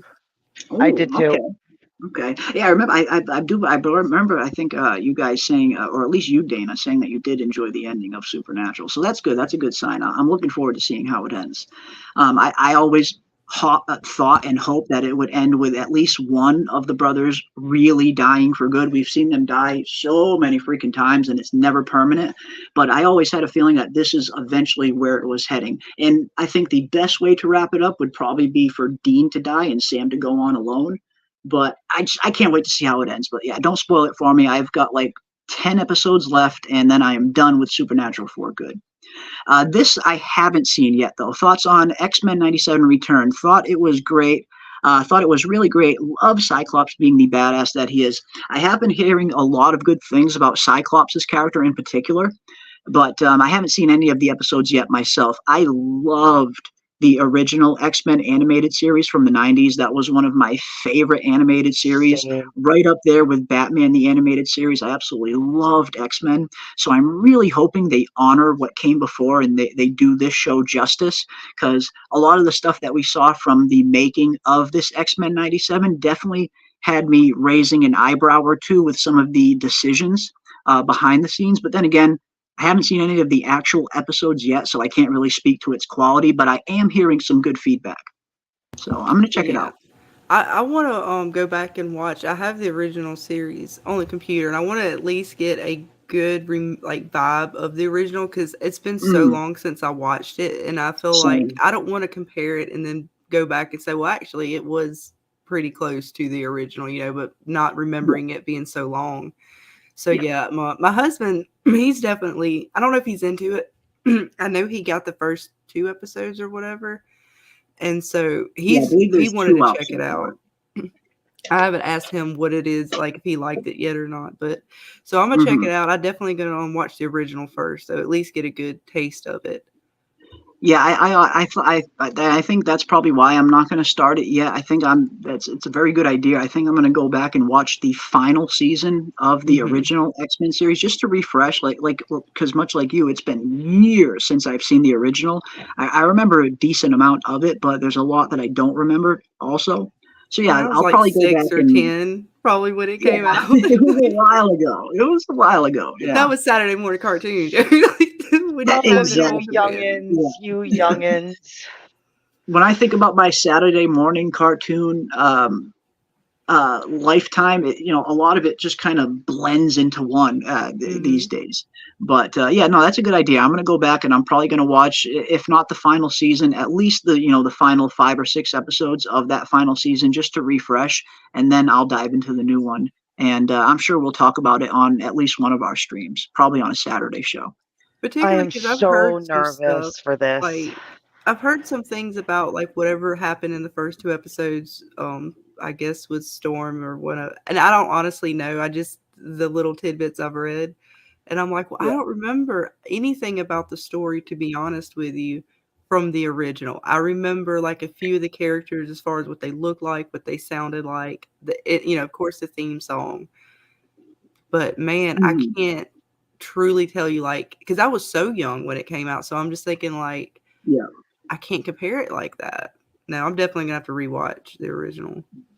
Yeah, I got to refresh too. It's been so long, like you said, since I've seen any of the originals. So yeah, I'll refresh, watch the final season or at least the last few episodes, and really refresh, and before I start watching some of the new ones. But I do plan on watching them at some point. But final ratings on before we close things down, and I definitely want to get every your guys' opinion in the chat as well. Shogun episode 5. What is your ranking out of 10? 1 being bad, 10 being great. How do you rank episode 5? Scarlett, hit me. 9. 9. Love it. Love it. What about you, Dana? This is high for me. I'm a 9.5. This Oof. this was my favorite episode by far. Just everything about it. Like I literally sat down, watched it, and looked at my watch when it was over, and I was like, I didn't even feel like I was sitting there for an hour. Nice. I was enthralled this entire episode. And same here. It was one of these episodes where every single scene commanded my attention, and most of the episodes are like that. But this episode in particular, we saw some of the best, just straight up acting chops, acting skills. Seeing an actor just totally immerse themselves into the character that they're playing. This episode had some of the best acting of the series so far. So I would definitely probably give this episode my highest rating of the season at an 8.5. Solid 8.5. I want to give it a 9, but I very rarely do I give out 9s and 10s. Something's got to really wow me to give out a 9 or 10, much like the House of the Dragon episode 8, where we get that last stand of Viserys and that awesome dinner scene where Viserys is just pleading with his family to try and to try and bring his family back together on his deathbed. Episodes like that, I try to reserve my 9s and 10s for, but this was super close to that as well. I would definitely give it a solid 8.5. Star gives it a 9. Awesome, definitely deserved. Betrayed King gives it an 8.5 out of 10 as well. Nice. Quan gives it a 9.99. Hell yes, my friend. Michael Lockhart gives it an 8.5 before the quake, 9.5 because that was the best earthquake ever filmed. Awesome stuff, man. I like that. I like that. Episode 1, an 8 out of 10. Episode 2, a 9 out of 10. Episode 3, 8.5 out of 10. Episode 4, 8 out of 10. And episode 5, 9 out of 10. So it seems like a lot of you are definitely ranking this episode as one of the highest in these seasons. And I definitely agree with that myself as well. I think this was some of the best acting we've seen so far. It advanced the plot very nicely as well. It's one thing to get an episode where it's just really good acting and maybe the plot doesn't advance too much, but we got the best of both worlds in this episode where the plot advanced very nicely and we got good performances on top of it. The gardener, for me, was my MVP of the episode. Even though he didn't have a whole lot of screen time, the profound effect that the gardener had on some of our core characters, Blackthorn in particular, is why I would definitely give the gardener my MVP. But Fuji is a close second, along with Buntaro as well. Like you said, Dana, Buntaro really stood out in this episode. Good stuff. Yes. Really I good don't know. There stuff. was something about Buntaro this episode that I was just like, I love to hate him. Like he got you knew where that bruteness was coming from, that animosity, that dishonor Mhm. that he felt, because I think he does genuinely love Mariko. I don't think there's no love on his side, but honor is such a big deal that being married to someone like her, it basically it almost like curses their son in a way. and the son is like supposed to be like the staple in any in that type of family dynamic. And I don't like him, but I love that I don't like him. Yeah. And that's definitely the mark of a good performance, especially in characters that play a little bit more of an antagonist role over a of a protagonist. If you're watching a character that's supposed to be a bad guy and you really can't freaking stand them, that is the mark of a very good performance, I would say. But yeah, Bintaro, phenomenal in this episode. But yeah, my MVP definitely goes to Ujiro. The guy was just, the profound effect that he had on this episode was just great for me. And Muraji as well was a pretty good surprise as well, where we find out that he's not just some mere peasant fisherman. He's a legit prized samurai and someone that Toranaga must trust at least a little bit to put him in this position being his spy. So overall, phenomenal episode. And I cannot wait for episode 6. Bring on episode 6, everybody. I did recently upload my episode 6 breakdown, my episode 6 trailer breakdown that is pinned to the top of the description. So if you haven't checked out my episode 6 trailer breakdown, definitely check that out after the stream. And tomorrow morning, I will be uploading my first of many breakdowns of the 2 House of the Dragon trailers that we got today. The first being a video on all things Cregan Stark. So definitely check that out tomorrow morning. That will be out here right on the channel. And until next time, I will see all of you guys in the chat. Of course, biggest thank you goes out to the chat. You guys are the absolute best. Huge thank you to Scarlett and Dana for joining me this evening. And we will see all of you guys on the next one. Bow. Life and death are the same. Both can have value and purpose.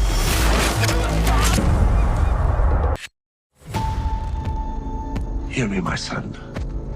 I alone will tell you the truth. Death is the only punishment here. This is not where we die. We should be corpses. But here we are.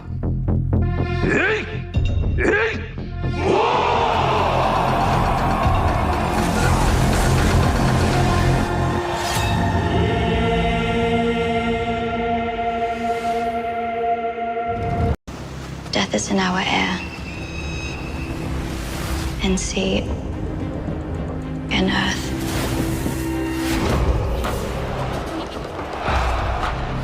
It can come for us at any moment.